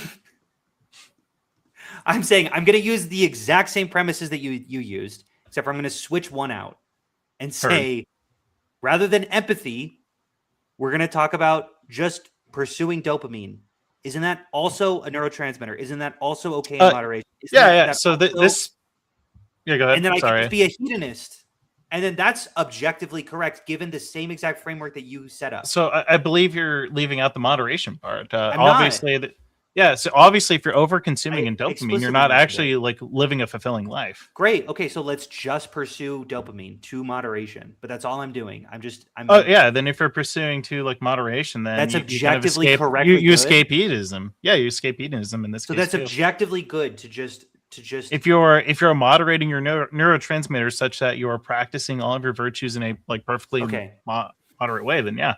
Okay. Can I just hammer down a couple things? You mentioned about a few minutes ago, you said that the argument felt fallacious, but I never heard you tell me which fallacy that actually was. And I do recognize it seems like, and as far as fallacies, because I feel like you're kind of strawmanning the position by continuing to leave out reason when that's a core part of the argument. You're saying that the empathy, the chemicals, we can overindulge, we can just focus on this, but you're continuously leaving out reason, which is where this moderation is coming from. The idea of moderation comes from the fact that we use reason to determine what is the negative consequence of overindulgence of anything that we would otherwise say good. The other thing is we've already established, as far as I know, that these goals are going to be subjective, right? You're going to determine these goals subjectively. Once you subjectively determine the goal, then you can obtain the true facts that it requires, the steps necessary to achieve that said goal. And those goals, why would we obtain these goals? Why would we want to cooperate? Again, that gets down to a objective grounding in oxytocin, for example.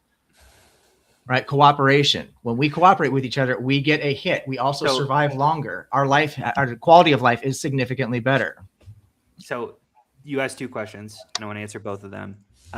The first, I'm unfortunately going to plead ignorance. I don't remember what I said was specifically fallacious. So if you remember what it was that I was saying that, I would be happy to clarify what I meant.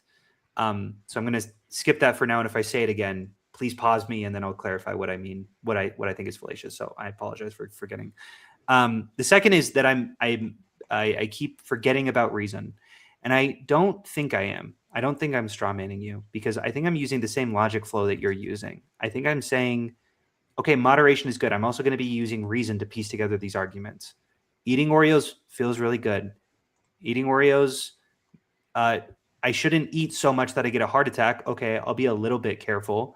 I'm going to eat Oreos and it's going to make me feel good. Okay, great. This is now objectively ethical that I ate Oreos. That to me feels crazy. Is that not the same logic flow that you used? Because the it feels good when I eat Oreos is a biological transmitter. It's something that's going on in the brain. In the same exact way that empathy, I'm like just swapping out empathy and I'm putting in. But this seems like a what would it be? It's a I'm so sorry, I just forgot the term. So the eating Oreos, it doesn't follow that this is part of a social contract. I'm confused as to how this is even a conversation when it comes to what we consider normative and the whole conversation about ethics. Well, it's about whether or not something that you value is good for a particular situation. How is that relative to a social contract? So and I would behave with other people. I would agree with you that it's not really a social contract. I was just going off of your premises, which were reason and empathy, and social contractness didn't really have anything to do with that. So now that you're asserting a third thing, it again feels a little bit ad hoc how many things we're adding into the situation. You go, well, it's different here. Well, it's different here. It's different here. And this doesn't feel as reasonable as maybe I guess what I'm saying is, I feel like objective claims, if we're making statements about objective ethics, it seems like what we should probably expect from those systems is that they can be independently arrived. And I feel really confused how anyone can create the same sort of track that you're making without just following you. I don't know if that made sense. So sorry, the phrase I was looking for was malformed. I felt it was malformed. Then you said it's ad hoc. I'm just piling on criteria. But if you remember in my opening argument and what I've been arguing for this whole time for the last, frankly, hour and a half, the normative claim for objective morality comes from the fundamental steps necessary to satisfy social contracts among social species, which we obtain via empathy and reason. But is there anything? Okay. Sorry, you can go ahead. I've been talking a lot, Vybe. I don't understand though how that becomes all of a sudden objective, right? Like we came through this through reason. You keep on saying, when we come to an agreement, like that cooperation is good. Now we've got a framework and we can say this is good. That's a fact because we subjectively said we agree cooperation is good. And now that we have subjectively agreed on that, we come up with an objective fact on how to make that happen. Therefore, this is now objective morality. Our axiom is subjective. It can't just turn objective. This is the part where I'm just lost. This is where I keep on failing. Like I keep on wanting to hear you say, well, it's very easy. 1 + 1 = 2. Like just show me that train and I'll be like, oh my God, it is objective. But I haven't heard anything because there's always something that's subjective in there messing the whole thing up. And that's where I get lost in the framework. So the definition for objective comes from 2 places. You can say stance independent or based on true facts. Are we in agreement with that?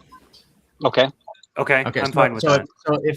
So if it's based on true facts, we can subjectively say, for example, hypothetically here, a square has 4 equal sides, right? 4 90-degree corners. So now it becomes objectively true that a square cannot be a circle. A circle has no sides whatsoever, no equal sides, no 90-degree corners. So we can say a square cannot be a circle. Objectively true, because subjectively, I'm already going to disagree. I'm sorry. I'm really sorry. Well, you said you're going to throw out logic. Is that why you're disagreeing, or do you think squares don't have 4 equal sides? Well, for one, how do I say this without sounding so pretentious? Couldn't I say,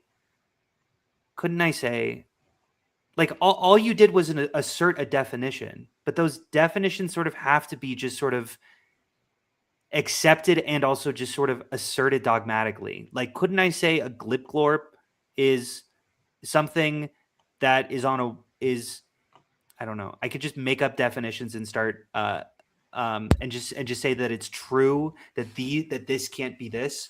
You can make up any definition you want. Language is completely fluid. So why don't you give me your definition of objective and see if we can come to an agreement for the purpose of having a fluid conversation? You're misunderstanding. I'm saying the assertion that a square is something with 4 sides is already a subjective claim. It's already something that you are simply dogmatically asserting.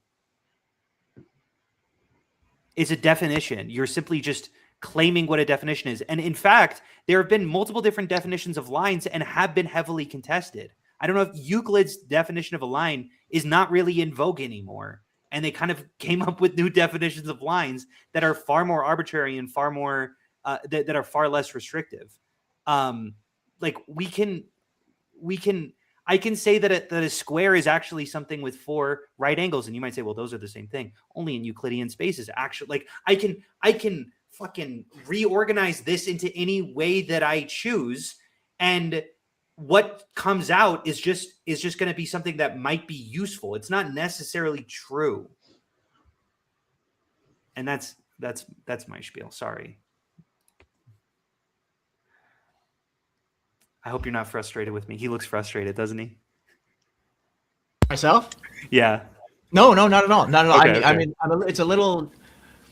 I'm a little at a loss because I feel like we are just going around and around in a circle here. Yeah, I was actually going to come in and ask if you guys wanted to move into closing statements, and then we can maneuver into open panel Q&A, and that way we can maybe bring some new voices into the conversation. This has been number one. I want Oreos now. I hate all of you. Okay, I've been sitting here since somebody said ought to get some Oreos after this. Yes, it's morally necessary, actually. Exactly. Yeah. But since somebody said Oreos and then you guys kept saying it too, so it's just killing me. And I'm like, dear God, I just want some Oreo cookies now. I wonder if we caused some like very small spike in the purchasing of Oreos. Yeah, we should be sponsored by Oreos. And we all agree that it's objectively better to have double stuff Oreos. Can we at least? Yes. Here? Yeah. Yes. People who prefer normal ones are weird. I'm like, I buy. Yeah. The best part is the cream, unfortunately. I don't mean to be the odd man out, but I hate Oreos. I don't understand the attraction. We're all right, well, look. The fuck out of here. Uh-oh. I love you, Vybe. Yeah, bro. Right. Well, let's go ahead, gentlemen. I might have before we move into closing statements, I do have I want to re-explore the like veganism thing. So I actually think it's a little bit more of a interesting like I guess moral dilemma than my partner here. Not to throw him under the bus, but I think veganism is actually an example of us kind of expanding the like concept of moral agents in general, and asking the question if non-humans are capable, but also like applicable when it comes to kind of defining like morality, in a sense. And I think where I agree with vegans actually is that there is a like threshold to where we ought to consider like animals to be moral beings, and thus we ought to respect them and coincidentally like reduce their suffering as unnecessary as it is. And to kind of answer like one of the core questions about I guess whatever Kozak's was it like a person that you worked with. I worked with. at Okay. a treatment center for like disadvantaged youths or like Gotcha. Basically, people who just can't function in real life are right. So my contention, it was a psychiatric facility, basically. Sorry, go ahead. Yeah. So my contention with the idea that we ought just like unalive or kill humans to reduce animal suffering is that that's one solution, but there's probably a better way that reduces overall animal suffering. For one, transitioning away from factory farming to something like 3D printing the meat and other animal products. That is a method by which you can reduce animal suffering without killing humans. Other options include just completely shutting down factory farming. How far would you take that, just out of curiosity? So we reduce, now we're not farming the animals, but we've got the wild animals, which are doing harm. Like, we're the moral agents, right? Obviously, we don't have a contract with them, but if we want to reduce suffering for all life forms, right, now we need to go to Africa and we still want them to be wild because we want the best outcome from them, but we need to fence them off from their prey, and then we need to start feeding them, ultimate meat, so that they, aren't killing. Would we take it that far? So I'm actually a bit unsure about this. I've talked with a good amount of check your objective. You've got a little book right there, and it says here are what the ethics are, and then you can check them. So to answer this, not having epistemic access to the correct answer doesn't mean that the correct answer doesn't exist. I know. But funnily enough, checking like page 77 of the Bones of Doom objective ethics framework here tells me that there's some sort of boundary by which we consider the sentience of any being, and that cutoff could determine whether we ought to respect them or otherwise. As far as the range of vegan claims I've seen, there's a lot of vegans who would argue that we ought to kill all of the animals that were factory farmed, because the genetic modifications, antibiotics, all that stuff otherwise is actually contributing to a lot of suffering that if we allow the cows to just kind of roam free would just perpetuate suffering anyways. I actually find that somewhat compelling, but extending that to say like other animals, the most I'd probably go with, honestly, I think a common one would be mosquitoes, actually. Everybody hates mosquitoes. They don't really contribute much to the overall ecosystem. They're kind of like a plague. Well, they are very good at spreading disease. They're the incubators for disease. If we get rid of, and that is actually then killing out a life form, right? So how far down the life form chain do we want to go? But I guess so I put to answer Vybe real quick. I put the line at like a sufficient sentience. Insects, I feel clearly don't exhibit that. They may have like a pain response, but a pain response in of itself is not sufficient. And also they just contribute to like magnitudes of additional harm that is not necessary. And other insect populations could fill in that gap for any of the any of their predators, basically. And those predators would survive as well.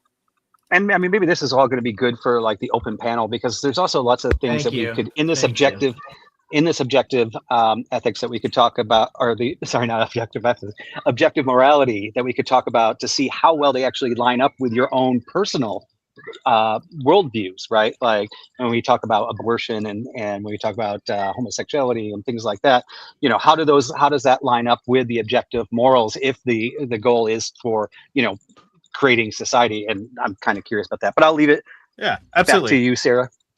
Mm-hmm. Yep. All right. Well, I think we're all agreeable to close out this debate. So actually, I will hand it back to you, Vybe, for your closing statement, please. Oh, me. Mm-hmm. Yeah, sorry. So, as I said before, and I pretty much knew it was going to go this way, or I felt like it was going to go this way. I'm an idiot. I'm a layman. I just needed some nice, concrete, objective evidence for objective morality. I felt like them coming into this was going to be the same debate I have all the time when I'm trying to prove God. It's basically unfalsifiable, right? I knew you guys were going to have a hard time, just because I have this fight all the time, but I'm on your side just with a different framework, right? But once again, like if I were not a Christian, the way that you guys are going about things and the way that you're looking at how we come to some sort of subjective morality. I think it's a great framework, right? I like the ideas. I'm not saying it's bad or anything, but once again, I mean, the moral agent, if I were to concede at all, the moral agent could not be us. I don't think our brains will ever be capable of absorbing all the information to come up with the actual objective truths. I don't think humanity has that capability without a computer or without some other type of being. Ultimately, I think we pretty much showed that you've got a great subjective morality view. I don't know why it has to be part of the objective crew for you guys to feel like it's good. It doesn't have to be objective, but you just couldn't show it was objective. So that's just an L.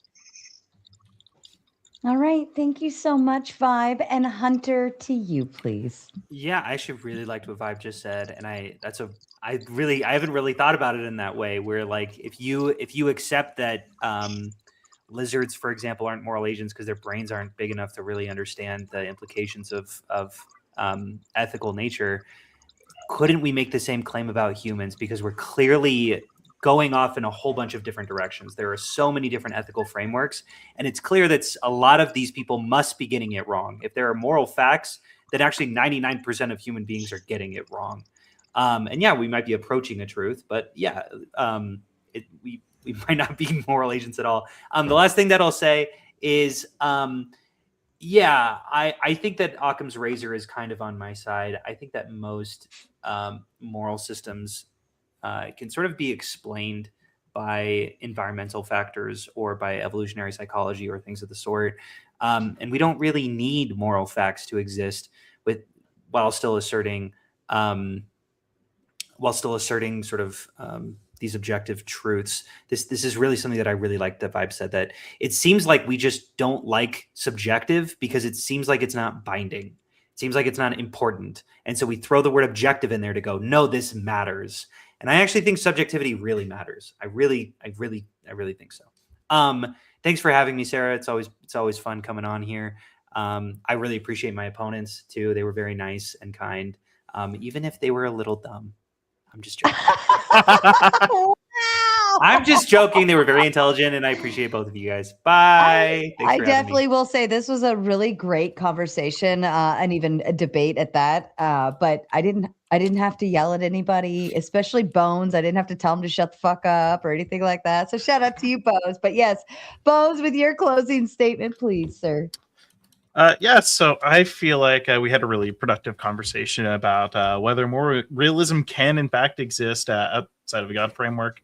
It seems like in the beginning we kind of conceded that like maybe God doesn't seem to have much of a hand per se in whether objectivity can be achieved under that framework. So then we kind of pivoted off to the objective frameworks here.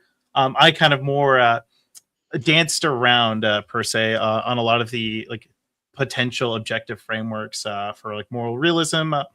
And I feel like that although my opponents substantiated some type of critique, I feel like a lot of them are kind of incomplete. In particular, the biggest issue I still have is the idea that just because you're kind of producing chemicals in the brain that somehow it is objective. I don't feel like that was what me or objective ethics was necessarily trying to claim. And I feel like that if we just impose this concept of moderation as found in virtue ethics, that it kind of solves this idea. But of course, me personally, I am still very much dabbling in moral realism. I'm still kind of trying to feel the waters with respect to which framework is correct. So this is a really good opportunity for me to test some of those ideas out. And then I'll end this off on a pun. What is a love story contained within my mind? My Chemical Romance. For all the emos out there. Fair enough. Wonderful. Thank you so much, Bones. And OE, final thoughts from you, sir. Yeah, I think it was really telling when our opponents want to throw God out of the argument entirely. They were not willing to engage with God whatsoever, and God specifically is in the prompt. Our opponents want to hide behind hard solipsism, which I feel is kind of like trying to throw in the towel automatically at the beginning. And I think we dealt with the hard solipsism really, really effectively by demonstrating that even if I was just a brain in a vat, I can still be motivated within my own framework to act morally based on true moral facts. Our opponents wanted to throw out logic in inferring that logic doesn't exist. I mean, these are some really, really desperate attempts to try to run away from the actual argument, in my opinion. I think there was concession that objective morality could exist. The claim that it wasn't demonstrated, I don't know if that's obviously going to be the brother's opinion. To say that 99% of people are getting it wrong is really interesting, because I'm wondering how do you even get that number? And when we talk about subjective morality being binding, what binds it? That would be the question I'd like to see answered maybe later. But I do want to thank everybody. It was very respectful, well fought. I think that everybody made some really good points.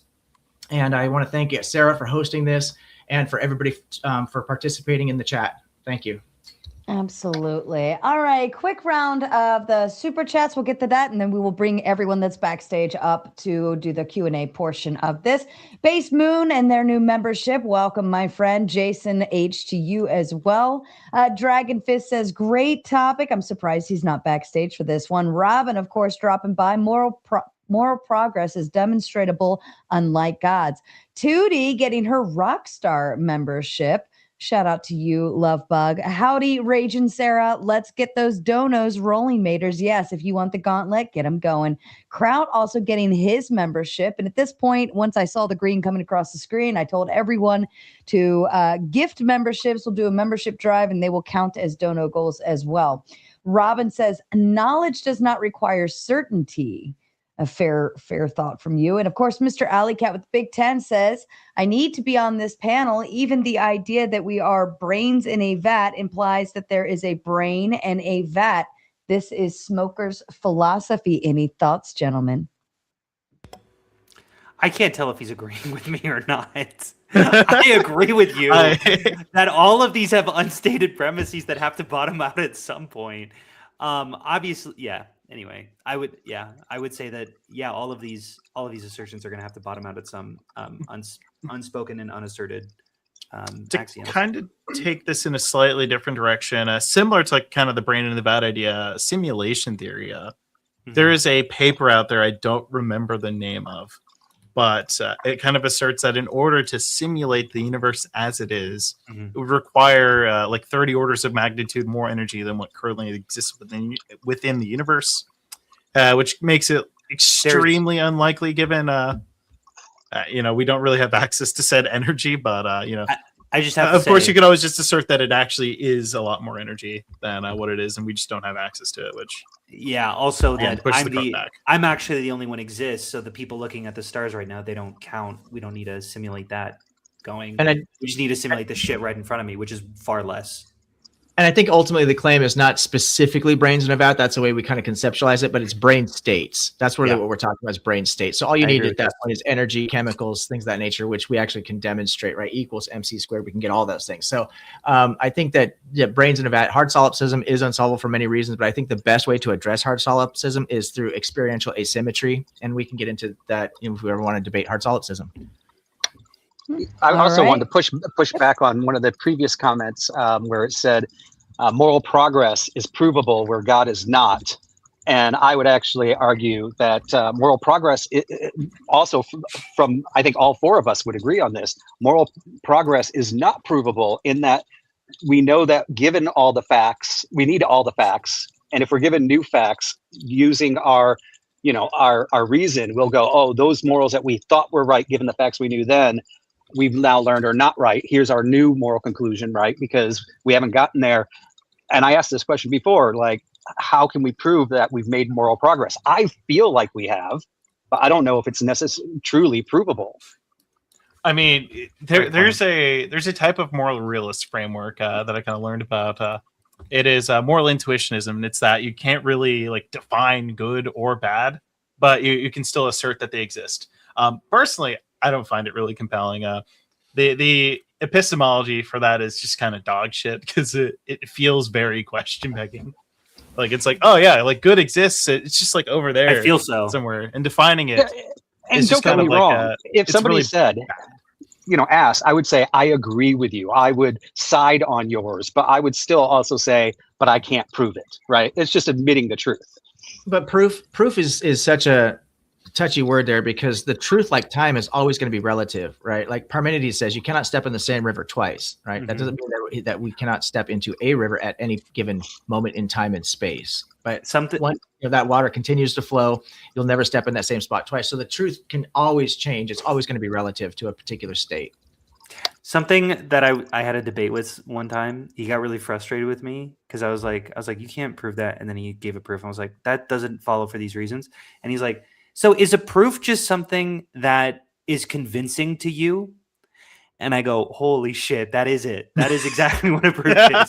That's all a proof is. That is a big debate around proofs. Yeah. I was like, you did that mockingly, and I agree with you. So, like, it is often said that all a formal argument does is that it like just proves that the argument or that the conclusion follows from the premises. Right. And that, like, you could grant all the premises, grant the conclusion, and then kind of just say, well, it's not really that, like, destructive to my position, or that's not really like conducive to your position. Yeah, I agree with that. All right. Chris sends in the Big Ten. In my interpretation, morality is subjective. What makes it objective? Is society by consensus and enforced as the participating group? This is called the social contract. No religion or gods required. Any thoughts, gentlemen?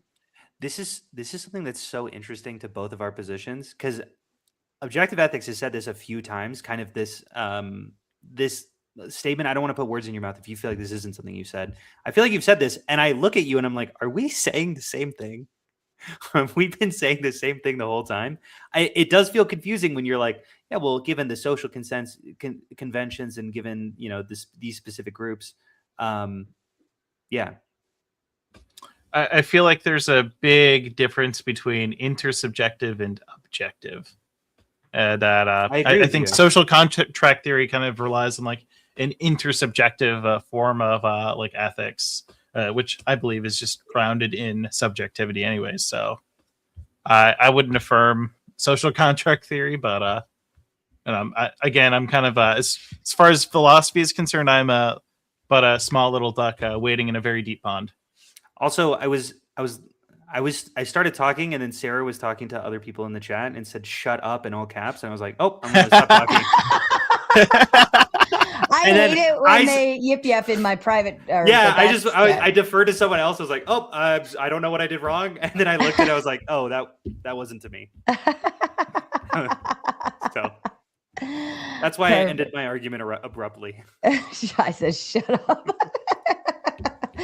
Zill says, love it when you guys subjectively evaluate your objective. True. Great stuff. Zinger.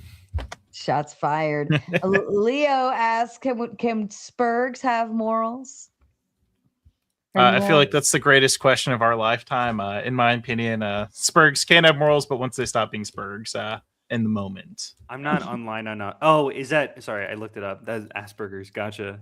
I'm not familiar with the lingo. Welcome to Hyper Online debate spaces. Spurg. Tom Carpenter is doing a quick little drive-by earlier with the Big 20. He says, still helping a friend with some issues in all of my spare time. Objectively, I'll be back Friday night. Subjectively, I may be back tomorrow night. # have fun. We love you, Mr. Tom.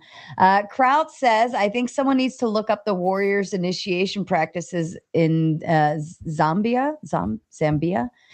Is that objective or subjective morality? The belief in God lays down the framework for objective morality. Any thoughts there?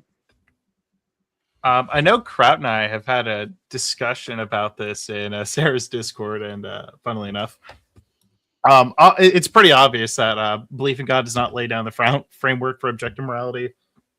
If you just assert that God's morals are true in virtue of God commanding it, then it's obviously going to be subjective, unless you can somehow make your way into asserting that God doesn't really have a mind, which I find that to be highly contentious. And then, of course, if God is appealing to like some other objective framework, then why not just appeal to that objective framework in the first place rather than God? You also have the circularity problem. I'm sorry. Yeah, no, you're good. You also have the circularity problem because God allegedly, at least in all the religious texts, acts morally. So then what is the reason that God acts morally? Oh, because God grounds morality. It just becomes a completely circular position. Right. And we get absurd positions like global floods are moral. Right. Because God did it. I would agree with all these, by the way. But then it seems like that there are like some moral facts then. No, I would say that they're just not identified in God. I would say that you can't. Okay, whatever. I would say it's useless. I would say it's useless to ground your moral intuitions in religion because those are so hard to negotiate that you're probably not. A lot of the positions are kind of idiosyncratic to like one, just like how modern society acts. 100%. I mean. We're not in a position where like the common man can own another person as a slave, and furthermore, women indefinitely. Like that's like super bad. Though don't ask. In a limited sense, the United States that is still the case, which is pretty bad, but it is in a much more limited sense than what it was previously. So that would be, in my opinion, moral progress. I mean, in both cases, for like me, who's the only like theist on the panel here, you know, I've got God. And for the rest of you guys, you have X, right? There's things that I say that like, why did God flood the world? I don't know. I'm not him. I don't have that I don't have that full view of everything and an answer for why somebody that has a full view has that answer. You guys have the same answer. You're going, well, when these things happen, we can look at X. Like when you basically, there's an X that we don't know. You're saying for our morality to continue progressing, we have to get that knowledge. But because we don't have all the knowledge, we can't say that we know what our subjective morality will be 100 years from now, because 100 years from now, you'll have more information, right? We're all working off this premise of something bigger than us, whether it's a mind, a God, or just a universal framework that we still have yet to understand. It still comes down to the same thing. But in our current worldview, the three of us are compelled via empathy to say it's wrong to drown babies, and you are compelled to say, well, it's okay when God does it, and that's a huge difference. Well, yeah, but it doesn't make it objective. Makes me sleep better at night. True. I am curious. I mean, I guess every theist has the same answer, so maybe this is uninteresting. But like, if God came to you and told you to drown a baby, is that moral? I guess it's just Euthyphro's dilemma, and I feel like every theist just says God wouldn't, which is a pretty. It's a non-answer, and also non-biblical. But you know, yeah. I could say that if I was praying and I felt like He spoke to me in my ear and said that, I probably wouldn't. But if freaking God came down, sat down in front of me, I'd be like, holy crap. Even if I had like a 0.001% of doubt, it's gone. Right. Vybe, so I need you to never be schizophrenic. No, that's what I'm saying. If He were to whisper in my ear, I would not. Right. No. But if He showed up in front of you, would you? Wouldn't it be the ultimate sacrifice, though, to say, you know what, God, I know you're telling me to do harm to this baby, but I would rather go to hell than to do harm. As fuck. Yeah, it's like fuck you. Actually, maybe your moral system is more fucked than mine, and if that's the world I want to live in, you're an idiot. But what if he knew that baby? Yeah. What if he knew that baby was going to be the next Hitler, but even worse? Well, it still wouldn't. I think we could kill him justify later. Killing it because the baby in this instance is still innocent. How about kill him? Innocent. How about if you're God, kill him right before he becomes Chancellor of Germany? How about that? Or even better, God is powerful enough to make sure that baby doesn't come into existence. In the first place. Yeah, but even at that, like if He's making this requirement upon me, right? And if you want to show me that you are true to God and you believe in God and all these things, and in order to do that, you need to harm this baby. I would say because of the things that I believe based on my value system, like I would rather make the sacrifice of myself and go to hell than I would to do harm to this child. Is metal as fuck, because yes, and it's based as hell. But because I know that God would prefer I sacrifice myself than to do harm to an innocent child. Does that make sense? So it's like it becomes cyclical in that 100%. Because it's no, like, but the why did he ask dilemma comes into, and I want to just be gracious. I don't think Vybe would. I think Vybe would say, "I can't. I'm sorry, God. I love you. I want to be in heaven with all my dogs and ancestors, or relatives, or whatever he thinks is up there. But I cannot do this thing because I have too much empathy. I just cannot do this." I think Vybe would take that stand, even knowing that he believes in God. I want to give him that credit. The problem is that he would have to admit that would be sinning. To take that stand. No. But there's always a way. There's always a way out. Sorry to do this, but there's always a way out, but it's also hope. Well, Constantine can but you tell can always all just about go. That was actually that was a demon. That was actually a bad angel, and that was pretending to be God. But then the theist kind of also falls into hard solipsism at that point, which I 100% agree. Yeah, but this is necessarily so. I recognize at least it's an arbitrary choice that we shouldn't, but like they have to default into it. Yeah, I mean, I recognize in every debate that I do that I'm, like I said, I can't win, right? Like I can't give you guys what's like in my heart and what I know, right? This is subjectively my truth, subjectively the truth you're hearing from me. And therefore, whenever I try to do debates, I try to step away from God, because I can't sit here and tell you, well, because God said so, because God said so, because God said so. I have to appeal to your sense of science and nature. By the way, I'm an engineer. I like science. I like nature. I like facts. I feel like it's also just an absurd view to you. I feel like it's kind of like betraying like the views that you've built up over time, absent of like God's. No. But here's the thing, like God's influence in this case.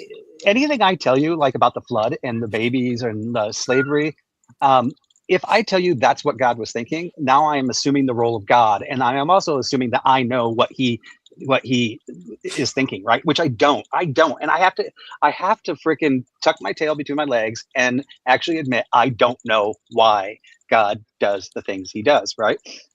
Otherwise, I'm claiming to be God, and that would just be foolish. So, I'm not going to sit up here and be foolish. That doesn't really follow, though. Actually, can I really quickly just. I'm gonna stand up for Vybe super hard here. I mean, look, I'm an atheist, but I grew up Mormon. I grew up, very deeply religious. I grew up Catholic.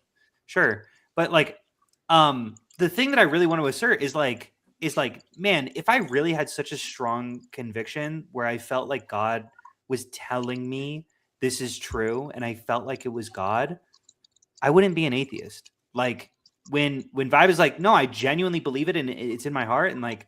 I really, really, truly believe that there's a God. It's like, I just don't have that conviction. And that's the only difference between me and Vybe. And if I had that conviction, I don't think I'd be murdering infants, but I do think I would be reading the Bible and going like, this is truth. And like, maybe I don't understand it. Maybe I don't get why slavery is in here. Maybe I don't get why certain laws seem to only be contingent based off of the time frame and seem really bad to me. But like, I don't know. I would also struggle with it and still believe in the Bible.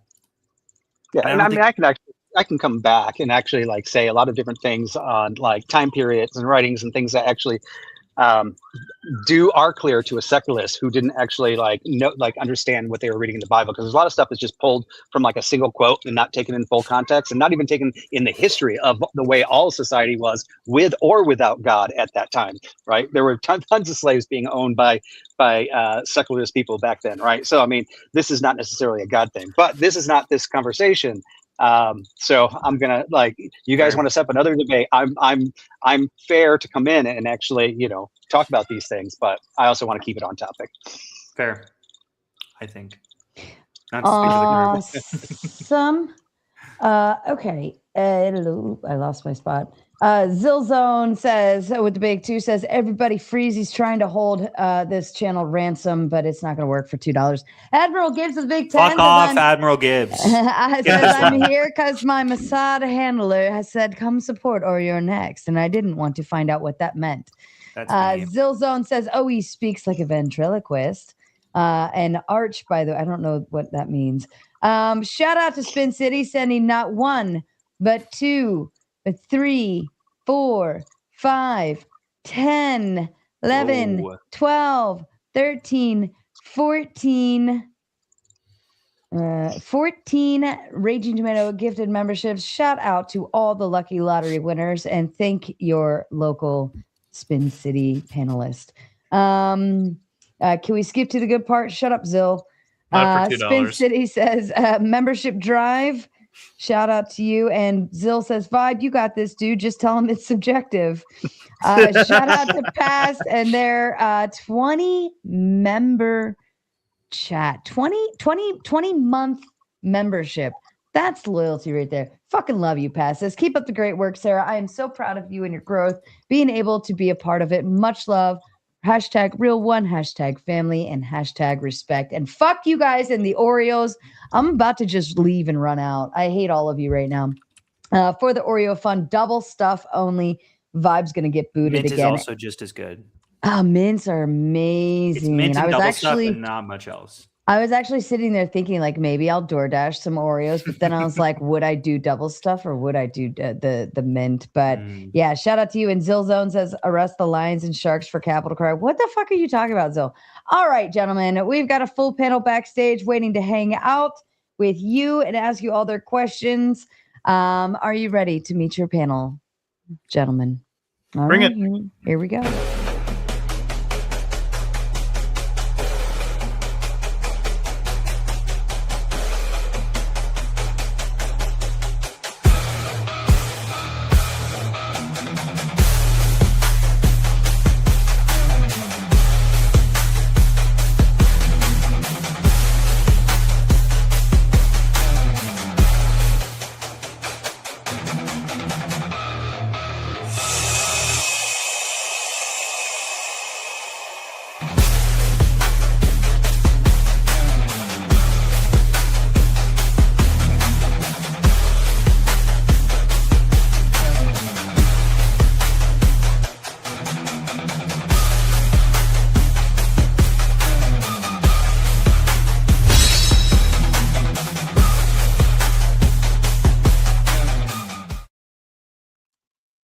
Let's go. Alrighty suckers. then. All right. Zill needs to learn the etiquette of the evening and how we operate here. Okay. Actually, Clay, why don't you explain to Zill Zone how we operate this first portion? Yeah, go ahead. First portion while I get them back in order Try up me, here. sucker. Try me. Yeah. So first portion, as well as pretty much any time during the panel, if Sarah's speaking, you just shut the fuck up. It's that simple. And then you listen to her and you do what she tells you. It's really that simple. And we are going to go one at a time, round robin style. So everybody else except for the top row can stay unmuted all they'd like, and you can answer to the question, interject, whatever you want to do. But as far as the bottom row, we will go one at a time for your Q&A or comment or whatever you want. However, this portion is respectful and polite, and we're going to ask questions nicely and answer them nicely. When we get to the gauntlet, you can have all the fun you want. Otherwise, hold it in. All right, Zill Zone, since you were first one backstage waiting so patiently, just couldn't wait to get up here. So shout out to you. But go ahead and ask your question or make your comment or whatever it is that you'd like to do, since you're talking shit in the chat. What's up, everybody? Y'all some suckers. You know it. You were suckers today. You'll be suckers tomorrow. It's okay. How many though. beers deep are you? A couple few. Okay. Don't be watching what I do. Don't worry about that. I don't need to. I just inferred it. Don't even worry about that. How about that? I'm not worried. I just thought of it as like a fact of the matter. He think that's deduced it gonna make through you reason win? and empathy. You think exactly. the amount of drinks I have is gonna make you win your argument? That's wait. crazy. Wait. Okay, stop That's grandstanding. crazy. Actually, give the question now. Yeah. All right. Here's your problem. All of your whatever you build your constructs for your objective morality is really all just subjectivity. Imagine me, a Viking. I'm a Viking. Objective ethics. I'm a Viking. Yeah. I'm a Viking. And I got Viking friends, objective ethics. Yeah. And you know what? We think plundering is awesome by consensus. Yeah, we like that. That's And your you know social what? contract. And we're gonna plunder everything, and you gotta say that's moral, sucker. How you like that? No, actually, don't. First of all, I know you're just bullshitting me because you might be a Viking, but I know for a fact you don't have any friends. But if I just grant you for the sake of this argument, hell yes. Oh shit! Coming out. Woo! That's fired. Willing to grant you this insane hypothetical. So in order for you and your imaginary friends to conquer anything and to pillage and do all these things, you must cooperate with each other. So the argument that I made is cooperation is fundamental to your success. So if we extrapolate that, we can logically say that the more cooperation, the more success. And so you would have to say that is a moral thing for me to plunder. Could I throw out just real quick? No, these are morals. We're talking about morals. I want to say extrapolation. Yeah, no, exactly. Extrapolation isn't necessarily linear. You can't just assume that more cooperation means better. There are a lot of things that are good in moderation, but then not better the more that you have them. Right. That's why I'm a Viking, and I'm gonna take over the world. So he has concluded that his cooperation should actually. You think I'm moral, and I'm gonna take over the world, me and my friends. Sucker. Yeah, just because there can be things that are better in moderation, I would agree with you. That doesn't apply to cooperation. Look, my Viking friends cooperate with me. My Viking friends cooperation is cooperate somehow with less me. beneficial than less cooperation. OE, my Viking friends cooperate with me. We take over and plunder together. Okay? I got you. But that's moral to you, though. That's moral to you. But I mean, in the Viking framework, it is, bro. Wait. Hey, Whoa there, buddy. I need you to like spurg a little bit less for me and understand the rebuttal here. So going off of this, so wouldn't it be better if the Vikings, instead of plundering, they instead went over to these other people and instead shared the resources and then produce something a little bit greater than both of these societies I think Vikings combined? are cool, and I'm going to cooperate with my other. Well, yeah, you just I'm think going to cooperate because that's moral. Cooperation and consensus means but you're also right? not cooperating with the tribe. No, I cooperate and I consensus with my Viking friends, and that's moral to you. It's just moral to you. It's actually so. I'm actually a Viking buddy of his. I can confirm that he has friends. By the way, Objective Ethics. And we actually made a social contract that states explicitly that we have to murder others. That's our social contract. Yes, yeah, it's way cool. Well, with us. I personally reject the social contracts. Oh well, you're not part of our fucking that's tribe. Subjective. So I don't fucking care. Well, I don't reject the subjective framework. Yes. Yeah, I don't care about your subjectiveness at all. So you can be gone with that. Well, yeah, the framework is subjective. It's not really objective. Okay, you can take the L now. Okay, what take L gracefully. am I taking? I don't gracefully. I don't affirm that social contract theory works in objective frameworks. It's all right. I'll let the rest of you guys talk. Okay, I won this, and I'll bow out now. What? That was pretty good. I don't know. I don't know. I think you won yourself another beer. Okay, that's all you really want. Fair enough. Fair enough. Hold on. He used logic. He used reason. He used empathy. And he used social contracts. He won that debate, in my opinion. Got him, sucker. Suckers. All right. Effigy, my dear friend, to you, sir. Really great debate, guys. Good conversation. Thank you. Congratulations, Vybe, for hiding in the corner and not saying anything for the entire thing. Ooh, shots fired. I think you did okay, Vybe. No, I love you, Vybe. Vybe did claim that he was the idiot in the room, though. He did say that. He said, "I'm the idiot in the room."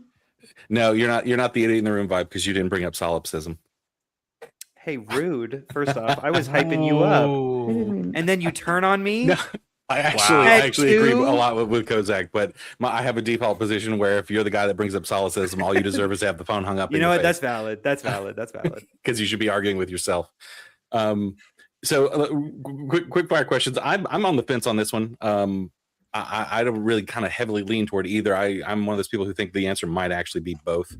But let me not have a position. Yeah. I love it not having a position, and it makes me be able to say all of you are wrong. Yeah. But really quickly, just to rapid fire a few things. Vybe, can your God change its mind? No. It can't? At all. Like he's not can't change its mind, so it can't actually make any decisions. It was always destined to make its own decisions.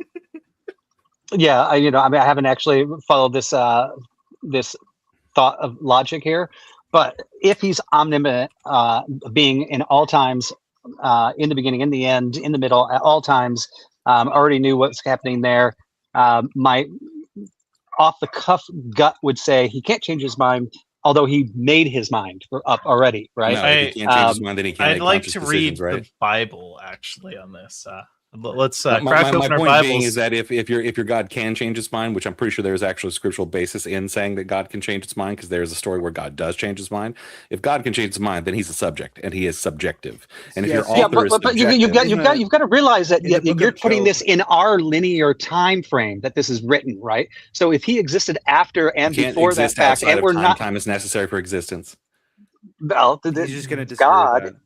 yeah, is going to be outside of time, right? So Then in that that another particular contradiction. case, into the word existence, because existence necessitates time. Things can't exist without time. this is still outside of that, and this is going to be every theist. You guys are Other just theists are going to have the same.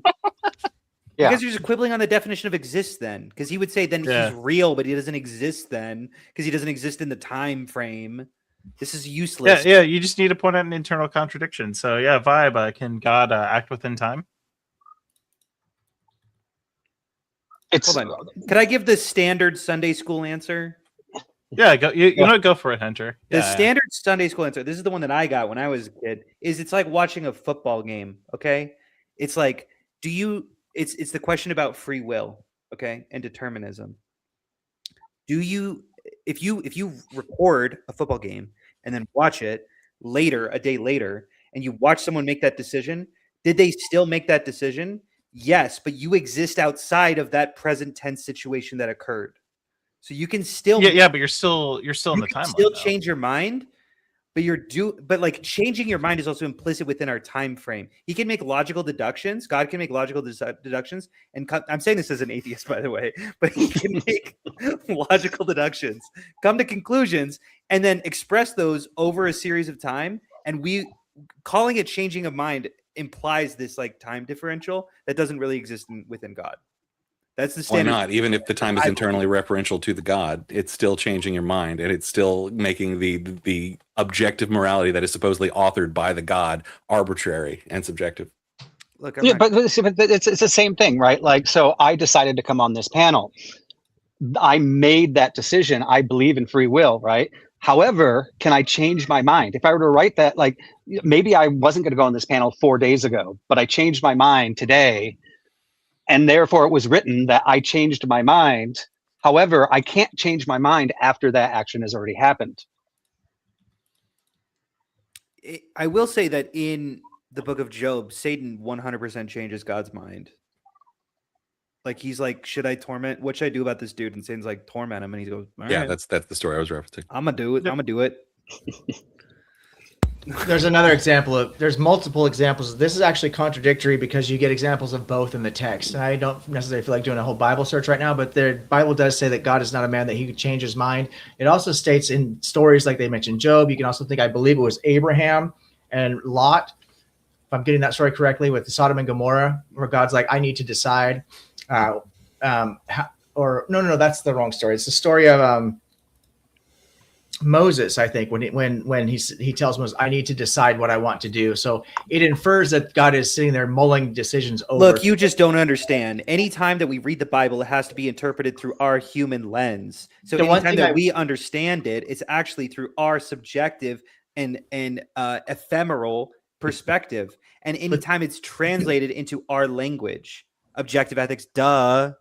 But that makes it inaccessible to us and incoherent to us. The other thing I would say, F&G, there is a really good argument to be made, and I've wondered about this myself. Can morality be objective and subjective? And what I found in philosophy, and I'm not a philosopher, as you guys can probably tell, but what I found is that there is a way of addressing this called meta-ethics. And so people will ascribe the objective nature of what we think of as morality to the meta-ethical side, and the subjective nature of what we think is independently right and wrong to the subjective side. So can that be both is a really good question, actually. Sure. And we talk all the time, especially in religious conversations, about truths in the universe that we cannot perceive, right? So could it be possible that there is an objective moral truth out there, but we are still stuck in a subjective bubble that can't reach it? And Kozak, I had a question for you. Is it possible that morality is an emergent descriptive property of the physical universe that only emerges in conscious agents? I would say yes, but like I said, Occam's razor sort of slashes it to pieces. I say it's not necessary. It is possible that these moral facts exist, but my theory is fully explainable. So I don't know why we're asserting that it exists, if that makes sense. I get you. Okay. Yeah, all right, cool. Before I go, let me throw one at the other side really quick, because like I said, I love all sides of this conversation. Guys, how do you explain in us having any kind of access to objective moral truth if like we said earlier, we're beings that are evolved purely for survival and not made with abilities to discern objective truth, but to discern survivability. Like I said just now, even if there is an objective moral truth in the universe, how could you possibly say that our current systems are in any way reflective of any kind of they could be reflective of the search for objective moral truth. They could be reflective of the idea that objective moral truth exists, but I don't see them as systems being anything but subjective reflections of our own subjectivity. Yeah, so I can try and go through this. So as far as I know regarding the evolutionary debunking argument, my response to that would be that I do agree insofar as that our brains have kind of developed purely, or it's not even purely, but just like in part for survival. There's still like mechanisms within the brain that still account for like reasoning that isn't like just short term, but is also like oriented towards like the long term goals. The problem is that the short term might just be a little bit more dominant in that, and that is what produces a lot of our biases. So going from there, a lot of like the developments in morality and the developments in science and otherwise have come from just overcoming those biases and kind of pushing towards what is rather than what we kind of perceive it to be, and whether those ideas are true or not. Could I follow up that question? Go for it. I'm super curious how do you and this sounds so pretentious, so I apologize in advance. No, you're good. How do you know that we expect it from you, Kozak? Thank you. I appreciate it. I'm glad I have that. I'm glad I have that. How do you know that rationality isn't like, because we agree that like a lot of these fallacies, like correlation implies causation, are probably like environmentally necessary. They're probably like, someone ate a berry and it poisoned them and they said stay away from that berry, even though that might not exist, but it seemed to benefit us evolutionarily. And so we sort of held on to these ways of framing our mind and framing the world around us that helped us in previous previous generations. How do we know that rationality isn't one of these like byproducts of evolution that we're leaning on actually incorrectly? I mean, I kind of hold to the idea that I'm more than likely wrong about like certain like propositions, whether propositions even exist. I could be wrong on that. I personally have not done a great amount of looking into meta ethics yet. One because I've actually been reading a metaphysics textbook to start off with, and then I'm kind of wanting to delve into other aspects of philosophy. So let me find the book. Actually, I've been sitting on my computer as a totally legal. Well, this is also why it's kind of so shitty to go down that solipsist line and try to like deconstruct reality as a whole and be like, we can't actually have objective truth or objective reality, because that's in which we base everything, right? Truth is what comports with reality. If we don't have an objective reality, we have no objective truth. So at some point we have to just agree that reality exists, right? We all just have to have a shared reality experience so that we can move forward. Like when you're saying that logic doesn't exist, it's like, yeah, sure, but we still have to use it so that I can fucking talk to you. Yeah, but that would exactly comport what like a subjective exactly framework. my claim. That's the only reason I brought up solipsism, is that we just have to disregard it because we need to, not because it's like necessarily true. It's like we just have to fucking move through the world. Yeah, to answer the question that FG asked, it is, or whoever asked, sorry. I think Alyssa Nay's Metaphysics Introduction. Oh, okay, I don't know it. Yeah. Hope it's good. Actually, Yeah, I hope it isn't. I'm enjoying I hope it so it far. isn't. I hope you hate it. So did you say you brought up solipsism just to say that we don't need to worry about solipsism? Yeah, that was my makes whole sense. point. Hold on, that I made that clear in my argument that I was bringing it up to say to whatever we can. That solipsism really isn't like that big of an issue in the grand scheme. It's that we dismiss it. We dismiss it dogmatically. We dismiss it because it's useful to, because we don't want. It's not helpful to wander around the world. Which and is go, exactly "Are why a we brain in never the back?" bring it up. I agree with that. Because but we don't need exactly. to. But you're bringing it up too. What the fuck kind of? You brought it up first. Wait. You mentioned extinction. You mentioned distinction. Say that real quick. I don't know what that is. Use mentioned. Yeah, one of the it's to describe it real quick. It's There's a difference between using a word and like mentioning it. So using a word would just mean sure. It means you're kind of putting it into like the context to like invoke its meaning, and then the mentioning is just you're like just invoking the word itself. Right. He mentioned it. I used it. Yeah. I think there is FG, in answer to your question. I think that we can look at things from an empirical lens. So this is where I think it's Sam Harris who might kind of makes this argument based more on human flourishing than opposed to like reason, empathy, things of that nature. And of course, I'm sure he ties all this together at some point, but really his argument for objective morality hinges on this human flourishing concept. And we can actually look back throughout history and see what the human condition has been, population numbers, health, things of this nature. But it's always a degree of definition, right? Because the religious people are always going to use the word objective to mean intrinsic to the universe, whereas we can find definitions of objective to mean we all agree, or objective outcomes and stuff like that. Sounds like our definitions of objective are pretty subjective. Right. I have just my framework for objective is, as I tried to hammer down in the debate, was that it's either stance independent or based on true facts. Yeah, I like anything that's objective is either true or false. Anyway, great conversation. That's all for me. I'll move on to the next question. Sometimes I really like Wittgenstein when he said that philosophy just feels like a way of just dangling words in front of them, taking them out of context, and then just masturbating with them. I'm like, dude, he was fucking spitting. We're not doing jack shit here.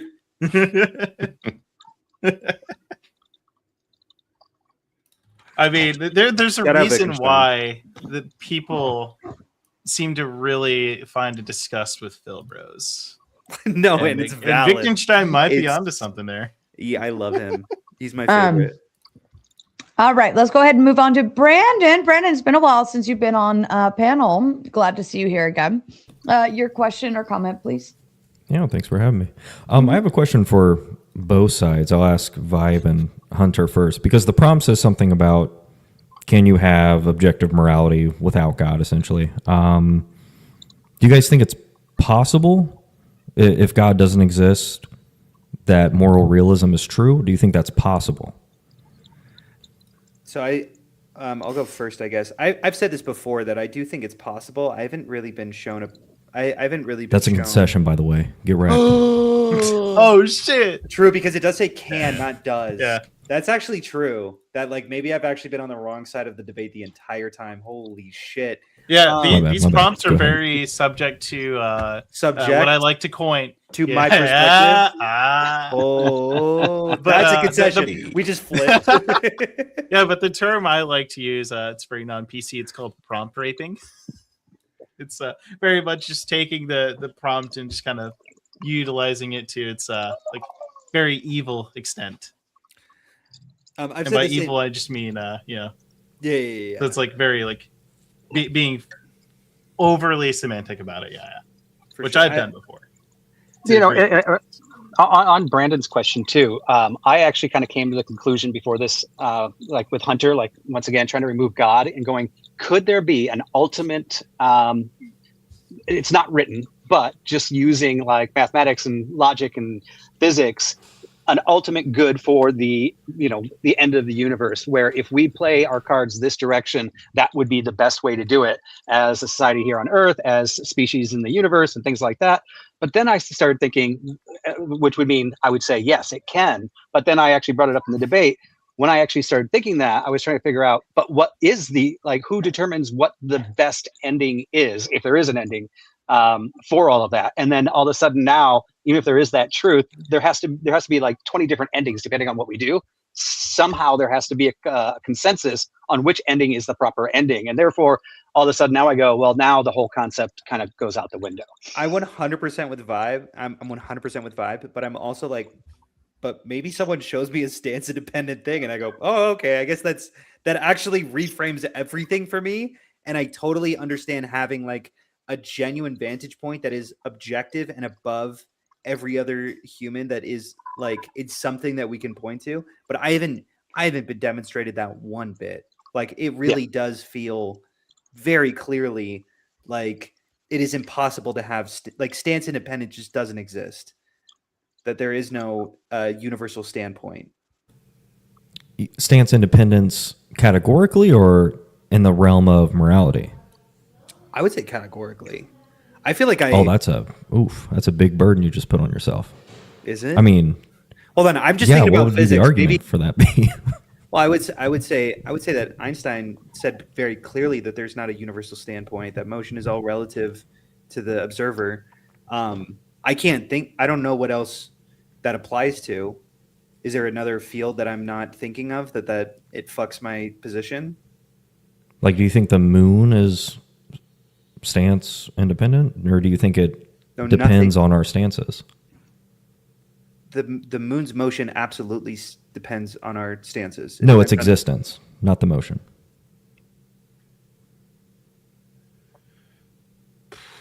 That's a weird. You want to say yes, right? Like it exists. Yeah. No, for sure. Independently. But it's difficult to say because there's so many realities that seem so obviously true, like the Earth being flat, that ended up not being true. That it's kind of hard to say. But maybe that's also just appealing to objectivity, because I'm saying that we just haven't discovered it yet, but it's still out there. Sure. I don't know. Yeah. I might have to chew on that one a little bit. Yeah. But I would probably say no. I would probably say that I'm a realist when it comes to things existing. But I don't know. But I would also ask, like, let's just grant that there is the right answer for everything universally, right?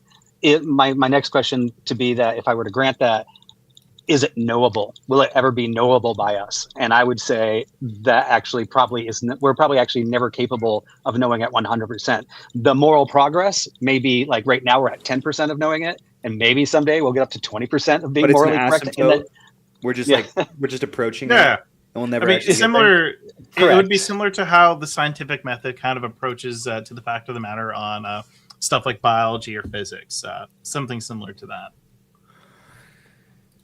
Oh, Hunter's about to say something here. Yeah, and I think it also depends on what you mean by no, of course. Yeah, that's. I did have a question for the other side though. It sounds like Bones is kind of on the fence. I don't even think he's necessarily a realist, right? I am very much on the fence. Like I said, sure. I had about maybe a little under 24 hours to prepare an argument in favor of whether more realism can exist, with a very fledgling knowledge of meta ethics in general. So that was probably the best I could come up with in that span. Oh, sure. Okay. Yeah. Well, my question was going to be if you guys take any specific meta ethical theory. Sorry. Go ahead, objective ethics. Well, no, my subjective ethical system is utilitarian. I feel very convinced by, just strict utilitarian. And to put my cards on the table, I am an anti-realist. I'm not a realist. Hell yeah. Hell yeah. Based, right? Hell yeah.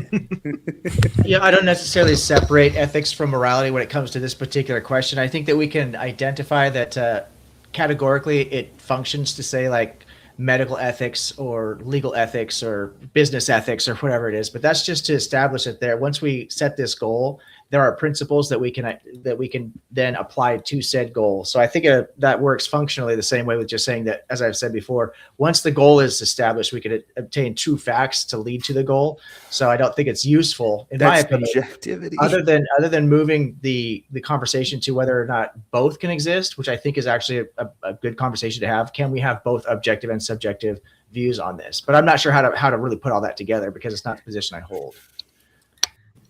Okay. Yeah, We'll it talk feels more in bad. the. It feels in crazy the shit more we show talk, side of where we're things. just shifting onto each other's sides. Because I feel like that was a subjective talking point for sure, and I've said some objective. I don't know, whatever.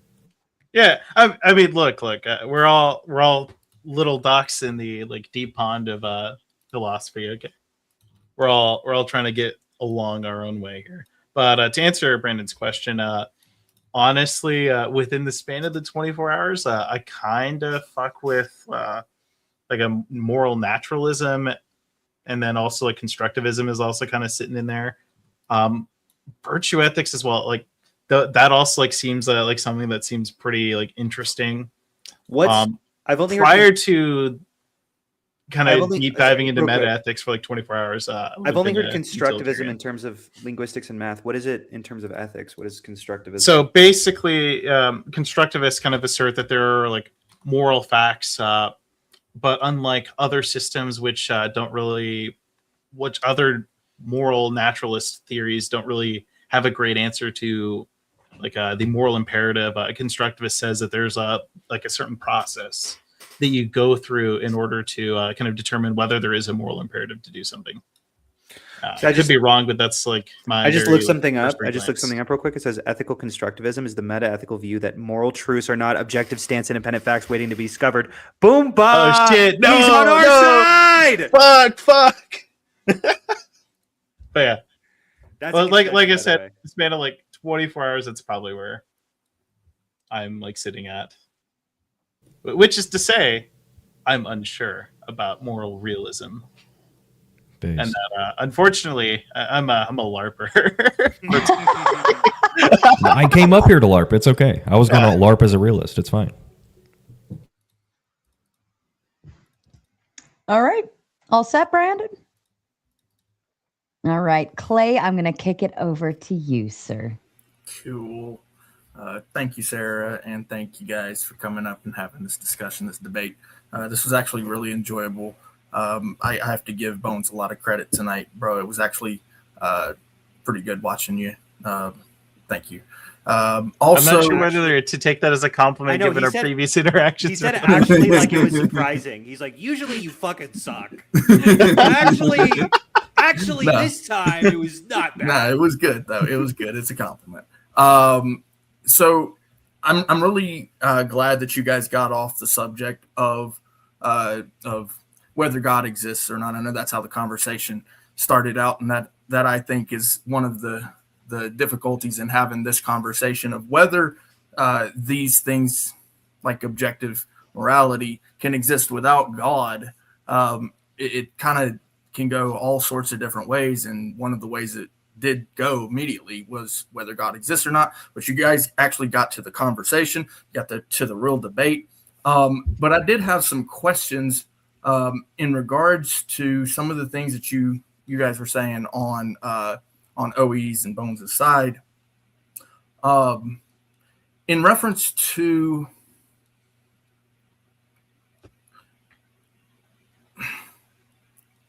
the is-ought problem. One of the things that I noticed is that you guys were presenting a lot of mathematical axioms as facts, which is accurate. This is true. These things are reality. We have to go by these things. But a circle, a square, these things are not morality. These things are just simply real, if you will. Whereas what is good and what is bad, what is right and what is wrong is what we're talking about when we're talking about morality. And so that's where I was hoping you guys would get into. And you did present some arguments and present them as, it's just obvious. It's not right to, unalive, little babies, blah, blah, blah. However, with that said, there's also the arguments against, well, what if that baby grows up to be a horrible, horrible person? And I feel like you contended with that very well. However, I think my question is going to be about the human mind itself. And I know this goes into solipsism, if you will. Indulge me for a minute on that. when you're talking about the people who decide, the group, the we, I think this was the biggest contention that I had, especially with you, OE, is you kept saying, well, we decide, which presents to me the question, who is we and who is not we? And if we agree and not we disagrees, then why do not we disagree? I think I followed that. You kind of lost me at the we's, not we's. I'll be honest with you. I'm getting a little hungry, so I'm starting to maybe lose my focus a little bit. But you brought up, so yeah, we need an Oreo break.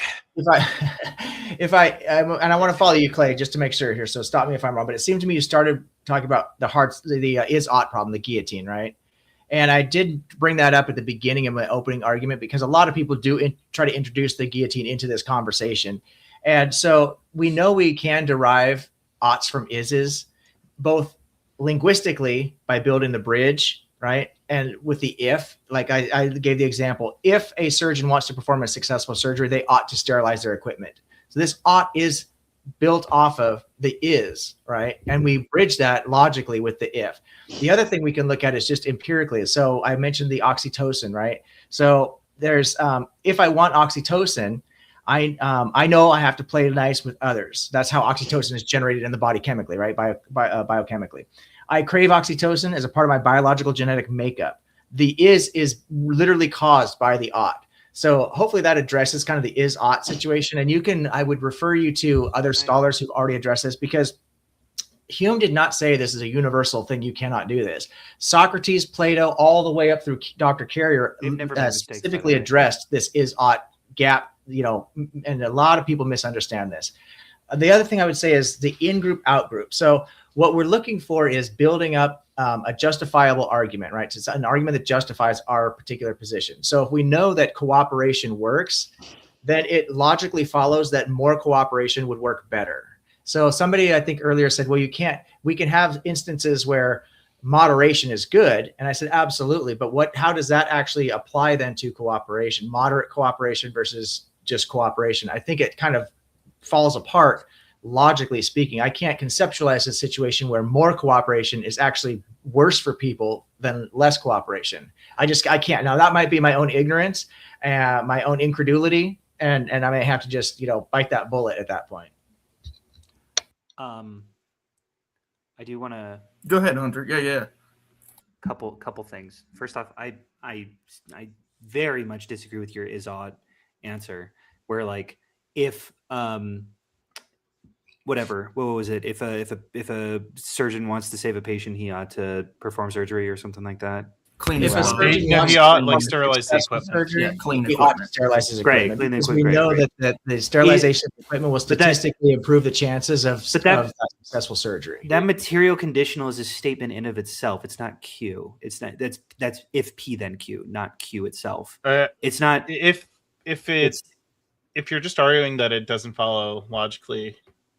No, I'm saying you didn't ascertain any ought. That's an is statement that is true, but ought that to be the case?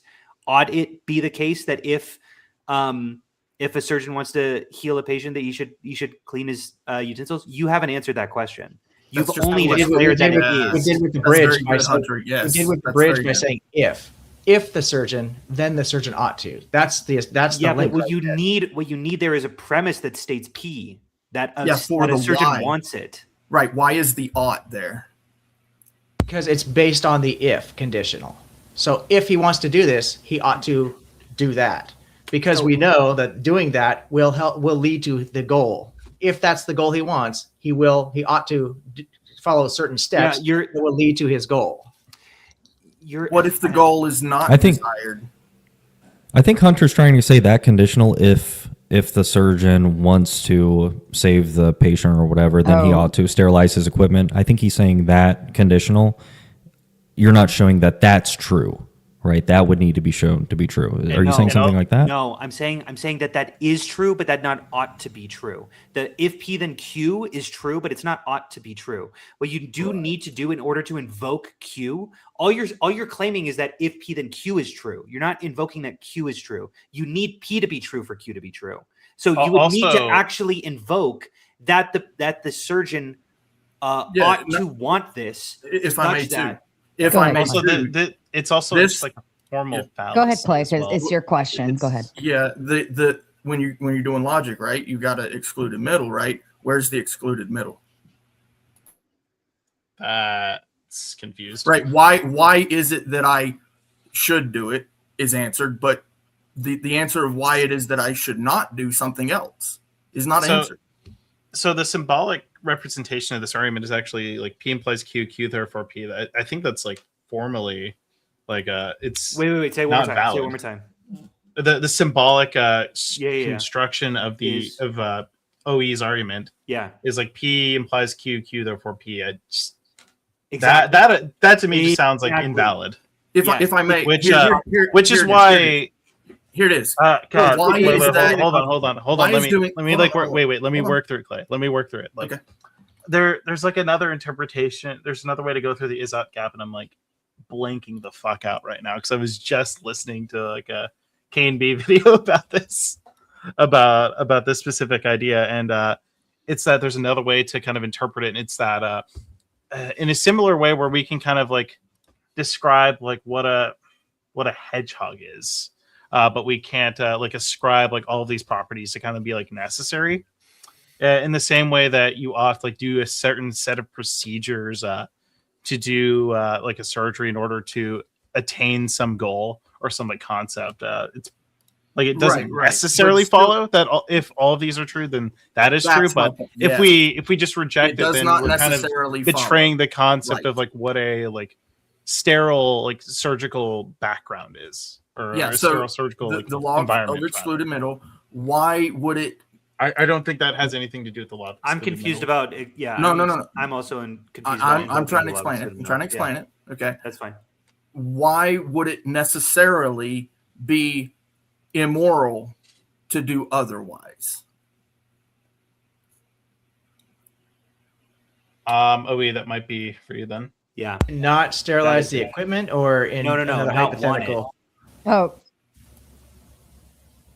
yeah. Even if you just go straight for the sterilizing of the equipment, right? So I'll give you an example. Doctors in triage in the field in war, right? Now they might not have enough time to suture a wound, so ultimately sterilization might go out the window, right? So each instance presents its own value within the moment as to what might be necessary. So not every single situation presents the same answer. And let me interrupt for just a moment, only because that's a big 200 whopping dollars on the screen. I will read all of the other super chats at the end of the Q&A, but this is a big fat red dono on my screen. It's my favorite color. Shout out to Fourth Wiseman. Here's Sarah and everyone. Keep going. I got to go in a few minutes. We love you so much, Fourth. We'll definitely be around later if you're coming back. We appreciate you. Love you so much. Tomatoes in the chat for Fourth Wiseman if you haven't already. And I'm going to leave that one up on the screen for a little bit. Go ahead, Clay. I apologize. Thank you, Fourth Wiseman. It's always great to see you come through and lay down a banger. Appreciate that. But essentially with the is-ought problem, I think that, what Hunter was pointing at about logic itself kind of comes into play about how not everybody is going to have the same tools within their own framework of logic.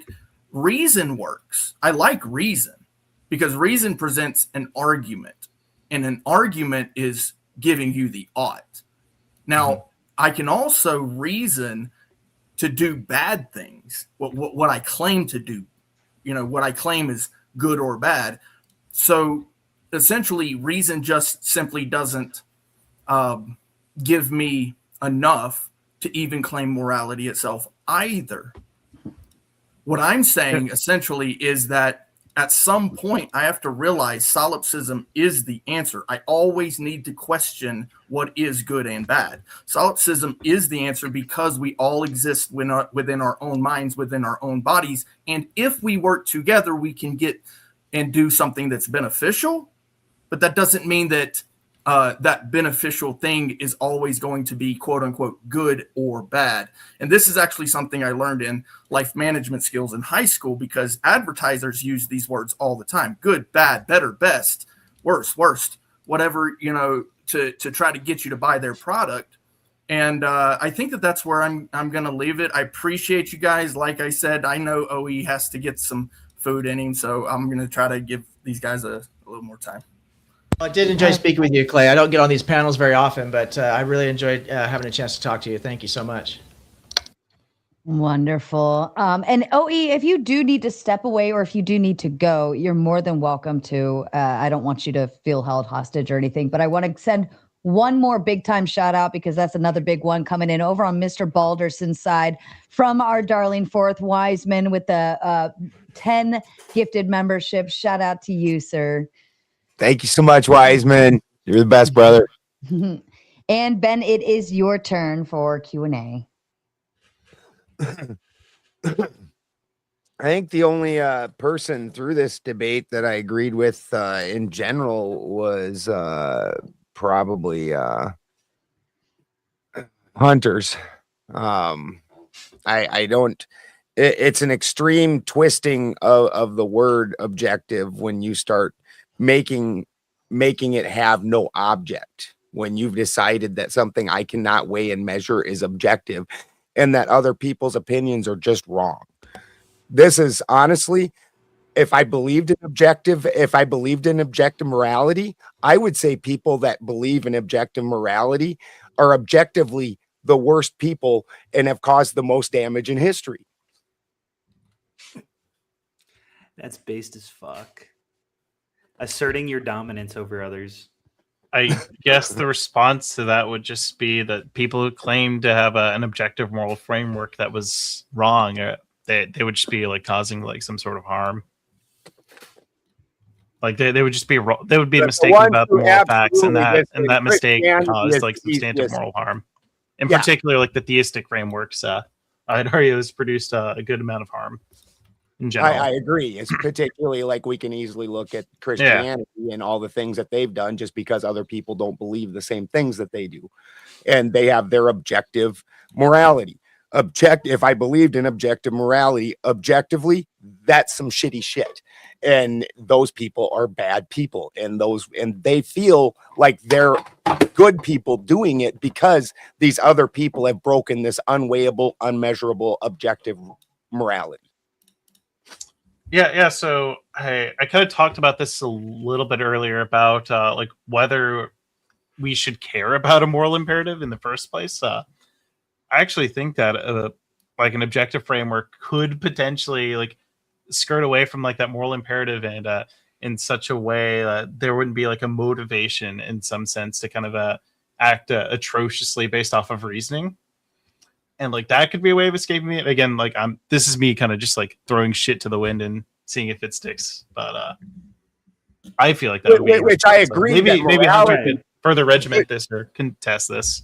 I agree. Functional societal moralities, that's mostly how they derive. So I agree with that. And I think that that's a good process. But to say that it's objective means that every single person has to agree with that. Absolutely. Every single person says this is a sharpener. Like that's I can weigh, I can measure it. It's what it is. That there's no arguing this. That's what. All that moral realism suggests is that there are some like moral facts. It could be the case that there's like one moral fact. It could be the case that there's like 2, maybe 100, maybe 500. But that's all that moral realism really asserts, is that there is an objective fact of the matter to morality. Right. And I'm saying that is absolutely incorrect. And the people that think that, or at least live by one, that they think that other people are evil specifically because they have a different morality, which automatically takes it out of the objective range. Like that other people absolutely disagree with your nobody disagrees. So all you can argue is that they're just wrong about like what the moral fact is, and that's what makes them evil, or they like arrived irrationally. You have to prove that there's a moral fact. I can prove this is a I agree. Yeah, the the burden is on me to prove that there is a moral or real fact. Yeah. Right. So this unweighable, unmeasurable thing, if you're trying to say you're better because this other person disagrees with it, well, that's because No, it's not just and because they disagree, unmeasurable. but because they're wrong about the fact of the matter. Who's wrong about the fact of what matter?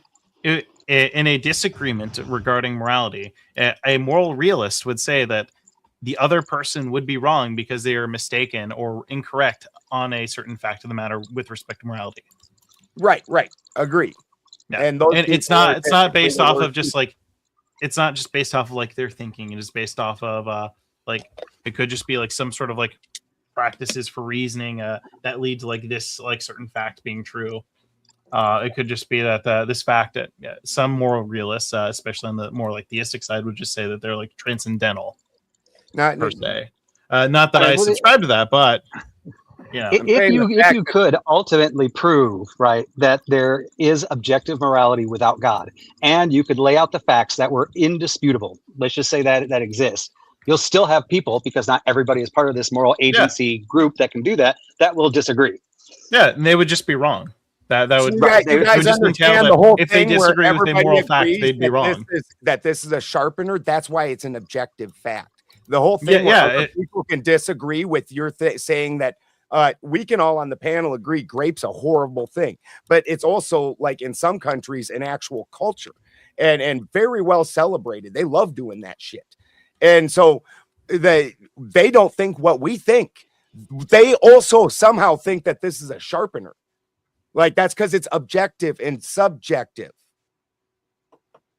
The only response to that would just be that like certain countries or certain cultures, countries, whatnot, insert any like group of people could be practicing something that is not what we are practicing. And again, it would just be the case that they would be wrong about it.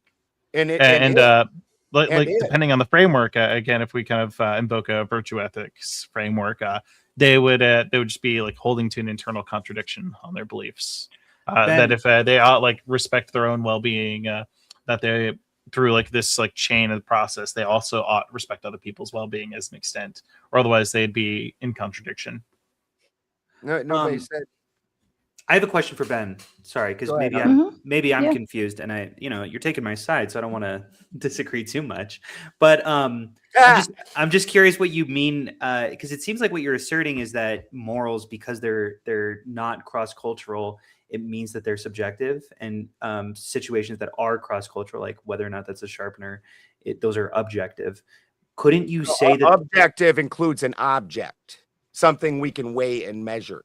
Sure. That's a weird definition of objective. Hold on. I'm curious. Would you? It feels weird that you're asserting other cultures believing different things, because I could certainly point to different cultures that believe in flat Earths, and Earth is definitely like a substance that is weighable, that is measurable. Maybe not traditionally, but it's certain. Like we still know the weight of the Earth, and there are cultures that disagree. And I would probably say that that's objective. Would you not? I would say that because you actually can't weigh and measure it, it is an objective. That's the problem. That's where that's coming in.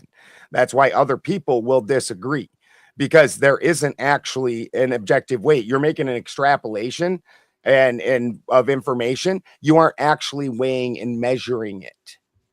I mean, okay, hold on. With respect to like whether the Earth is flat or round or an oblate spheroid, there is a specific. Whoa there.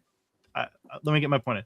There's this specific experiment called Foucault's pendulum, and basically over the course of that experiment, it's trying to determine whether the Earth is actually rotating, which would be a feature. Why'd you do this, Hunter? I blame you for this, Hunter. Right? I apologize. So it would be a feature of either. I should have just said you were right and then shut up. Straight up. Now we're drugged into this bullshit. So it would be a feature of the flat Earth if it rotated in like this specific way, and then it would be a feature of a round Earth if it rotated in another way. The experiment showed that the Earth rotates in a way that is in concordance with a round Earth. And so that evidence leads us to believe that it is more likely that a round Earth exists rather than a flat Earth. So if you want to continue to try and steamroll me, that's perfectly fine, but I'm just going to continue to talk and finish my point. Your point is moot. It didn't even have anything to do with what was just being said. Now you're bringing in rotation of the So earth. these are evident. It is evidence in favor of a specific proposition to demonstrate whether it's true. You can't actually get away and measure and weigh this. This is why they argue, because you're extrapolating information. You're not weighing and measuring. Oh, okay, geez. So yes, you can. Yes, you can measure. Foucault's pendulum is measuring the rotation of the Earth. You're using and it's dependent specifically on the latitude and the longitude, and it's derived in such a way where it is only dependent on the latitude and longitude, and it is in concordance with what we would expect on a round Earth. You're probably assuming a uniform consistency to the Earth. He assumes a lot of things. It's the assumptions for Foucault's pendulum includes that the Earth is like perfectly spherical. It is an oblate spheroid, and I believe there are corrections for an oblate spheroid specifically. Yeah, but the point still stands that it's more likely that the Earth is going to be round based off of this given set of facts and how the Earth rotates rather than a flat Earth based off of a different set of equations. All right. Well, Balderson, I will say, I'm not going to push back whatsoever on the claim that people who claim to have the keys to morality have, in fact, done horrific things historically. In particular, organized religions have used this as a cudgel to do terrible things. So I'm totally with you on that. The only thing is, I'm having a really difficult time. It's probably my own, lack of education in philosophy and a lot of other areas. But I'm having a difficult time tying everybody's perspective together. It sounds to me like you're saying there is no such thing as objectivity outside of objects that can be weighed and measured, which isn't a working definition of objective that I'm familiar with. So that's probably, again, my own. Weird the word object is in there then, right? What's that, brother? So it's weird the word object is the main word in that then, right? Equivocation fallacy. Well, I think the delineation. Well, no, that's actually root word dump. It's actually root word dump. Yeah, I know. You're just using the incorrect usage with respect to the conversation. All objective is meant up until your invocation, by the way, has been that the specific position is mind independent. All that objectivity is referring to is a mind independent thing that exists. Right. So it's concept that exists. It's an object, something we can weigh and measure. It's not just an object, but a concept too that exists mind independently. Are you actually incoherent? Like, what are we doing? You are fucking. It doesn't just refer to objects. It's not just. It doesn't just refer to things that naturally exist. It refers to things that specifically exist mind independent. Are you confused? That's fine. You can be confused. The problem is you're not going to sit here and assert that your usage is the correct usage when we've been using it in an entirely different way, respective to you. Mind independent means you just weren't listening to the conversation, which is fine. Shut the fuck up, Bo, you fucking little bitch. Hold on. The two of you always get heated, and I love the heat, but I want to say Fourth Wiseman also sent over on Ben's side a big hundo. He says, for the Benjamin Fund. Can't stay, but enjoy. Thank you, Fourth. We love you, Fourth. And, of course, if you want to stop an entire Q&A session and put red on my screen, and I will stop it. Okay, Kraut is going to kick us off once we move over to the gauntlet, but I want to make sure that we are getting that there. Backstage, I do have Alley Cat, Tavo, and Black Magic hanging out. They would love to come and join us. But now that we're going into gauntlet mode, you have to boot somebody off to be able to get them on. So in the meantime, OE, I wanted to give you, did you want to make your exit before we maneuver? Yeah, I am but I will jump into the chat so I can at least listen and follow along. But on my way out the door, I'd just like to reiterate what I said. I want to thank both of my opponents today for being respectful and intellectually honest and engaging with the actual questions and not dodging and all the bullshit that I see happen in a lot of these performative debates. I'd like to thank Sarah for hosting this, another great show. I'd like to thank Bones for jumping in last minute, and it's really unfortunate.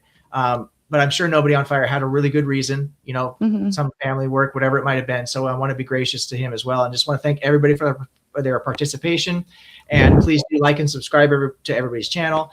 And other than that, I'm going to just see my way out. Thank you so much. Hey, wait, hold up real quick. I just want to say that, Sarah, if you don't mind, you seem pretty base. Even though I disagree with you, I got to give you credit. You don't seem like you're coming from a biased viewpoint. So I'll give you credit for that. Appreciate that very much. I do work really hard at trying to search for truth and acknowledge my own fallibility. And I think we need to approach life with a certain sense of humility, right? It's one of the virtues. And I don't really necessarily argue from virtue ethics until we get to the point of how do we determine what these moral facts are, which we never even got into that today. But I think that virtue ethics is a really good way to get there. I think that we can look at it from two different positions. I think we can take the secular Buddhist position and look for the middle way.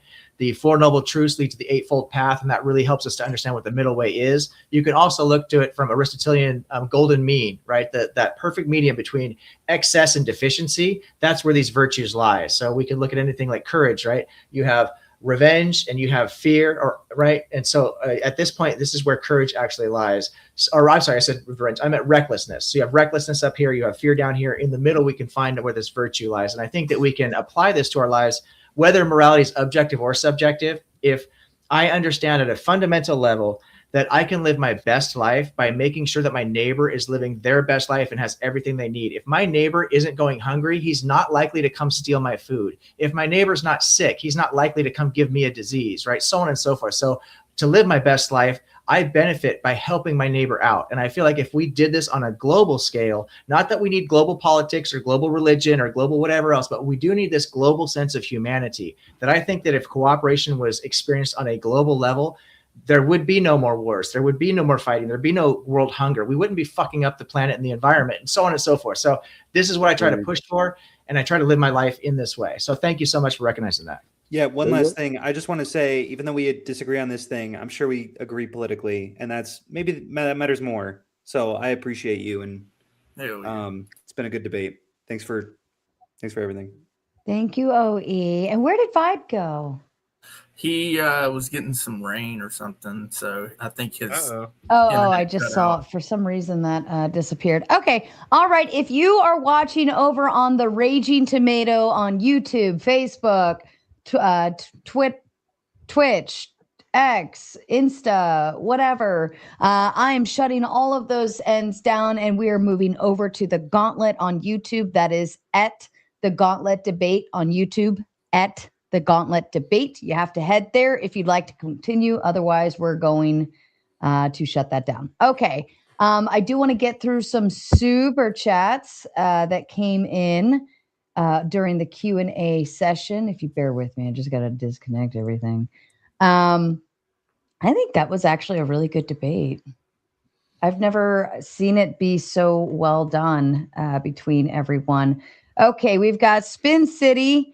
Says sending some love. Hail Ben. I think that was over on Ben's side. Shout out to you. Zillzone says objective Vikings for the win. I mean, speaking of Vikings, how excited are we about Norway in this World Cup? Yeah, because I feel like Holland is an absolute beast. World Cup. Yeah, dude. You watch soccer?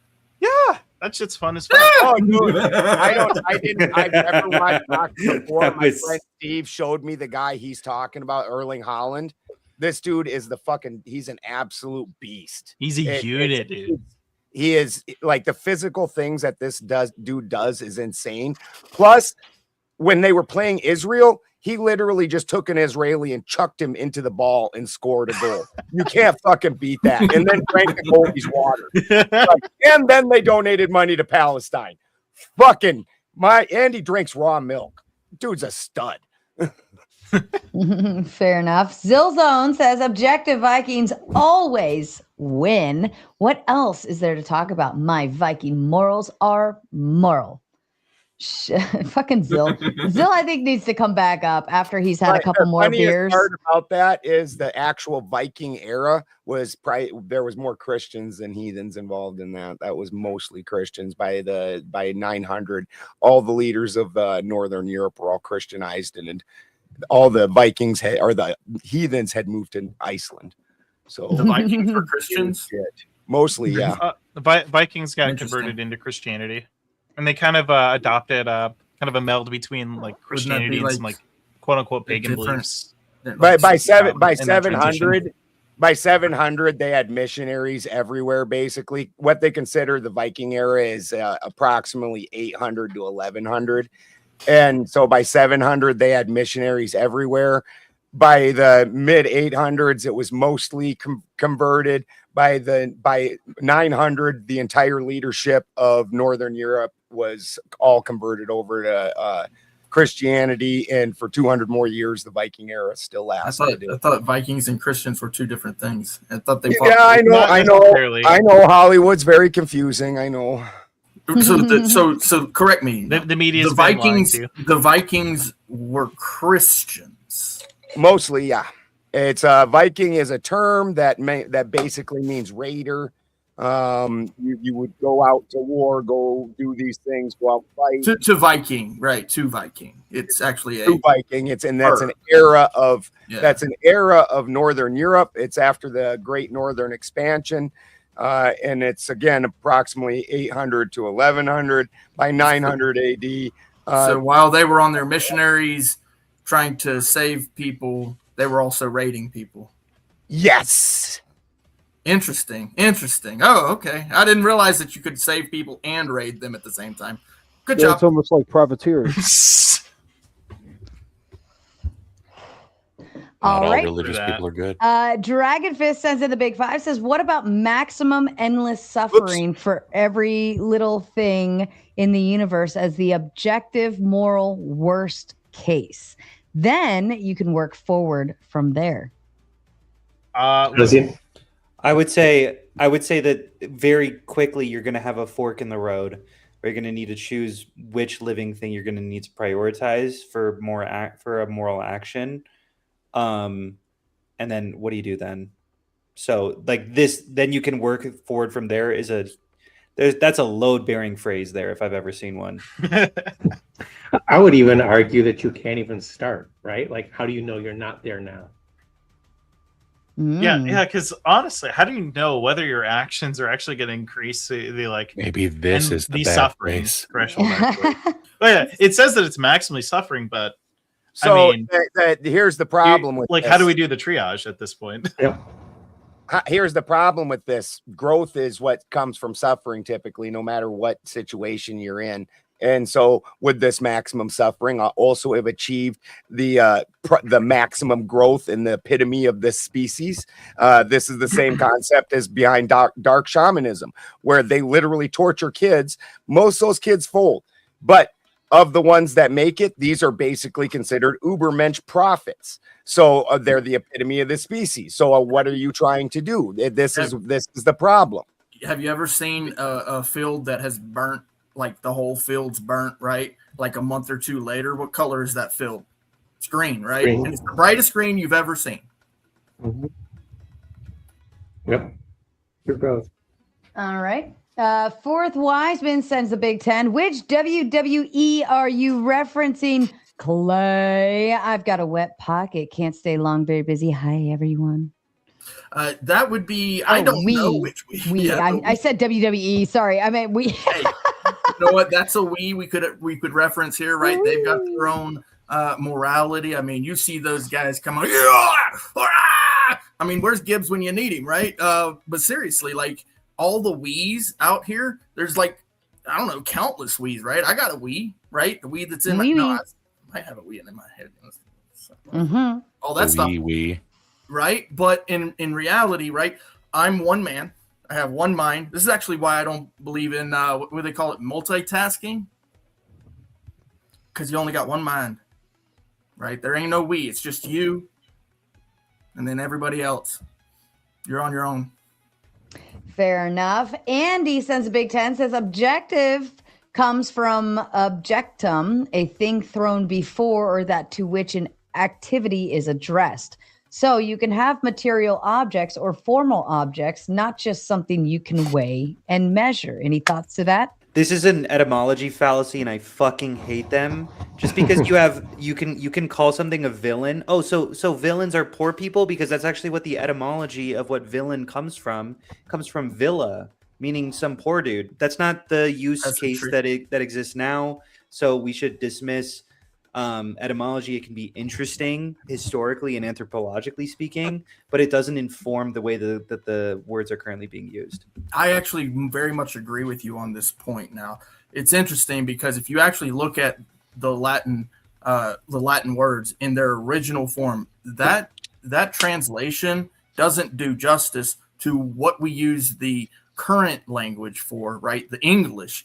The translations never get right. We do the best we can with what we mean, and we tend to understand each other the best we can, but even just us speaking back and forth in English, we still don't understand what each other means.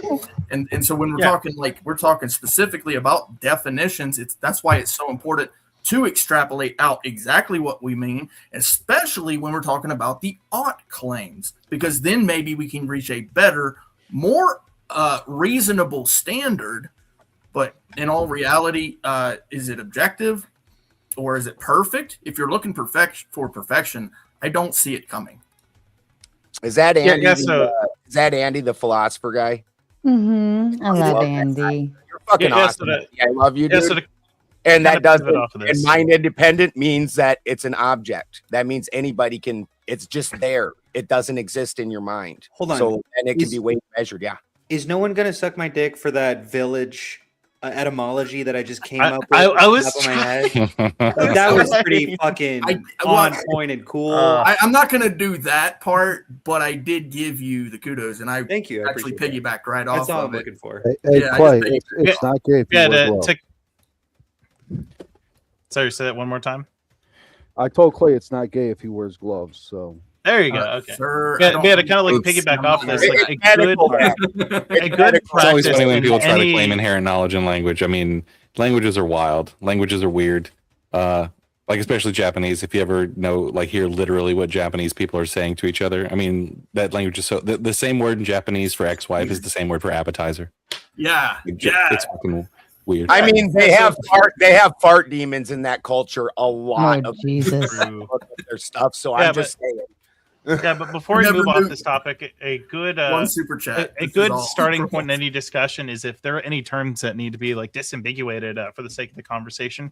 It's good to maybe get like a reduction of a definition into terms that something into terms of like shared meaning that two or more people can have.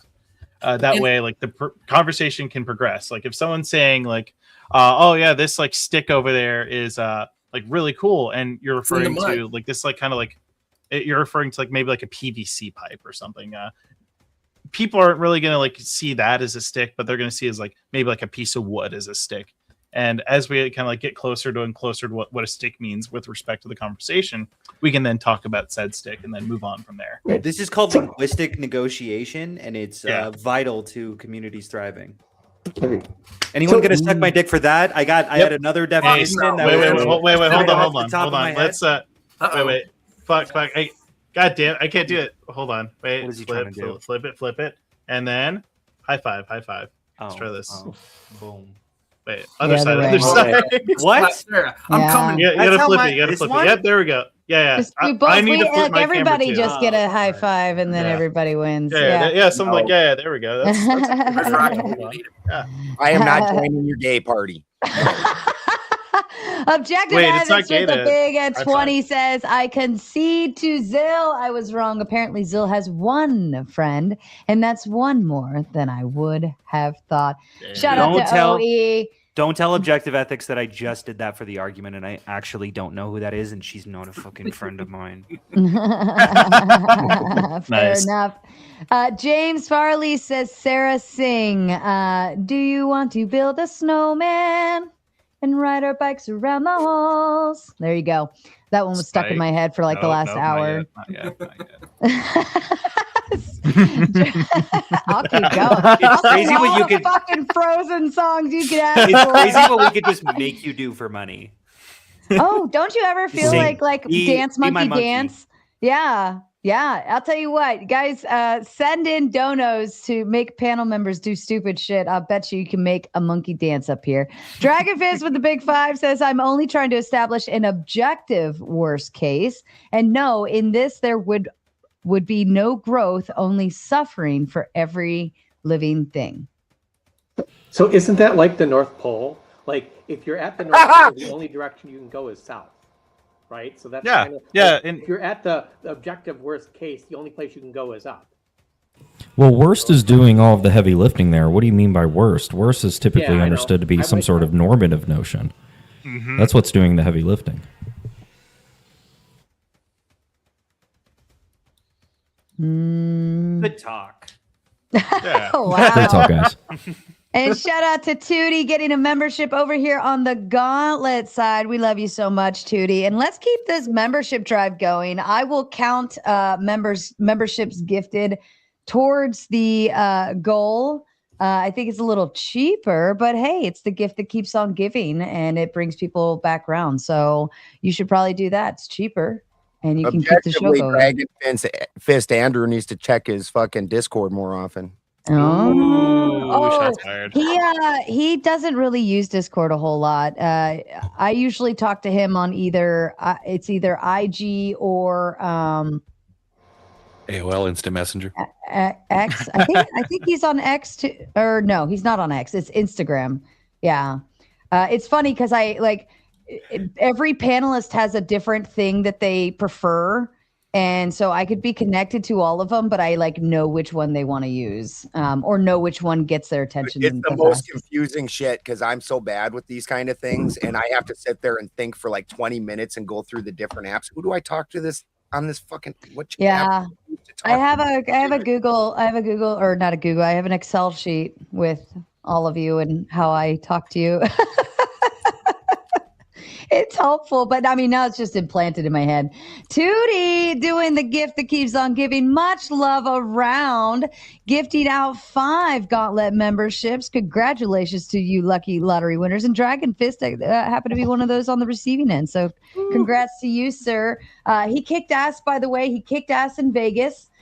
We just did the review last night. Him, Gibbs, and Shaman Omar. We all went to Vegas, kicked tons of asses. Took names. The clips are amazing. And debated a crazy person. Yeah. But we, Andrew and myself, are going back at the end of July for more debates. We've got Brian Shapiro, Dr. William James, I believe his name is, and Andrew isn't staying for the third one, but I'm moderating all of them. And the third one is Jake Barsatella. He's doing the DebateCon one too, but I can't remember how to say his last name. But we'll be there at the end of July for all of those. So if you are a panelist and a regular of mine and you are interested in going to Vegas for any of the upcomings, I do have more of the roster of who you can debate and the dates for those. Reach out to me and we'll get you set up with Sean for that. Shout out to Andy with the Big Ten. He says, etymological fallacy means treating a word's present meaning as fixed by history. The material/formal distinction is not an etymological claim. Am I saying that word wrong? Yeah, etymological. Yep. That's correct. Okay. Etymological. Claim at all. It's a distinction. I'm not parsing OBR. I don't know what that last thing is. Obisser. I don't know what that last thing is, but this is to me, so I think I should respond if that's okay. You are treating a word's present meaning as fixed by history because you were using its origin to notify you about its current usage. And anyone who studies anything about etymology knows that doesn't work. You can't do that. You can't. I could throw 1,000 examples. I already gave the village example, and no one sucked my dick for it, so I'm not going to give a second example. Okay. Why do you really want your dick sucked tonight? Is that what's going on? Apparently, maybe it would be nice. Have you ever met a dude that said no to that? Yeah, come on. It's also not the word's origin. It's an arbitrary point in its evolution. But hold on, though. He is on a panel full of mainly men and only one female, and he is expressing. You got clout over here. Good housewife. If I I take true good head is good head. That is if I can, Hunter, okay. This issue really revolves around the etymology. Villa, violent, vile, right? These are the V words that you will find if you actually go back and you look at these etymologies. You're going to find some interesting things and interesting correlations of the ideals behind them. What Latin did, it's interesting, is they used they used a lot of the Roman numerals for their letters too. So it's not just the etymology itself, but the numerology that goes into the ideals behind the words that they used. So it's when you're talking about etymological fallacy and you're specifically referencing the Latin, you're going to need to actually look into the numerology behind certain. No, I don't. You don't have to. Even that is a slice in time. You shouldn't refer to the history at all. If you're going to look at etymological fallacy, you shouldn't be. Wait, hold on. If you look, this is the base claim I'm making. If you want to understand how a word is being used today, the etymology will tell you zero. You have to be looking at how current speakers are. Yes. I agree with you on this. Oh, okay, great. Sorry. Yes, what I'm talking just stupid. about. I'm sorry that I got fighting. No, it's fine. What I'm talking about is his claim right here, and I agree that what he's doing, he's trying to blowjob. He's froggy now. If you're sorry, Clay, if you're watching, I just realized if you're watching over on Objective Ethics side or Vybe side, I do need to disconnect because this is Gauntlet and I never know what's going to happen. So if anything bad happens, I don't want to be on the phone trying to call them sporadically, like go shut it down, private it. Okay, so if you're watching on either of these ends, you want to continue watching, come over to at the Gauntlet debate. That's the Gauntlet on YouTube. Come over here and we'll continue on. Otherwise, I do need to disconnect. We love you so much and thanks for hanging with us tonight. Alrighty then. Back to you, Clay. I apologize. Sure. Yeah. And like I said, I was just trying to make sure to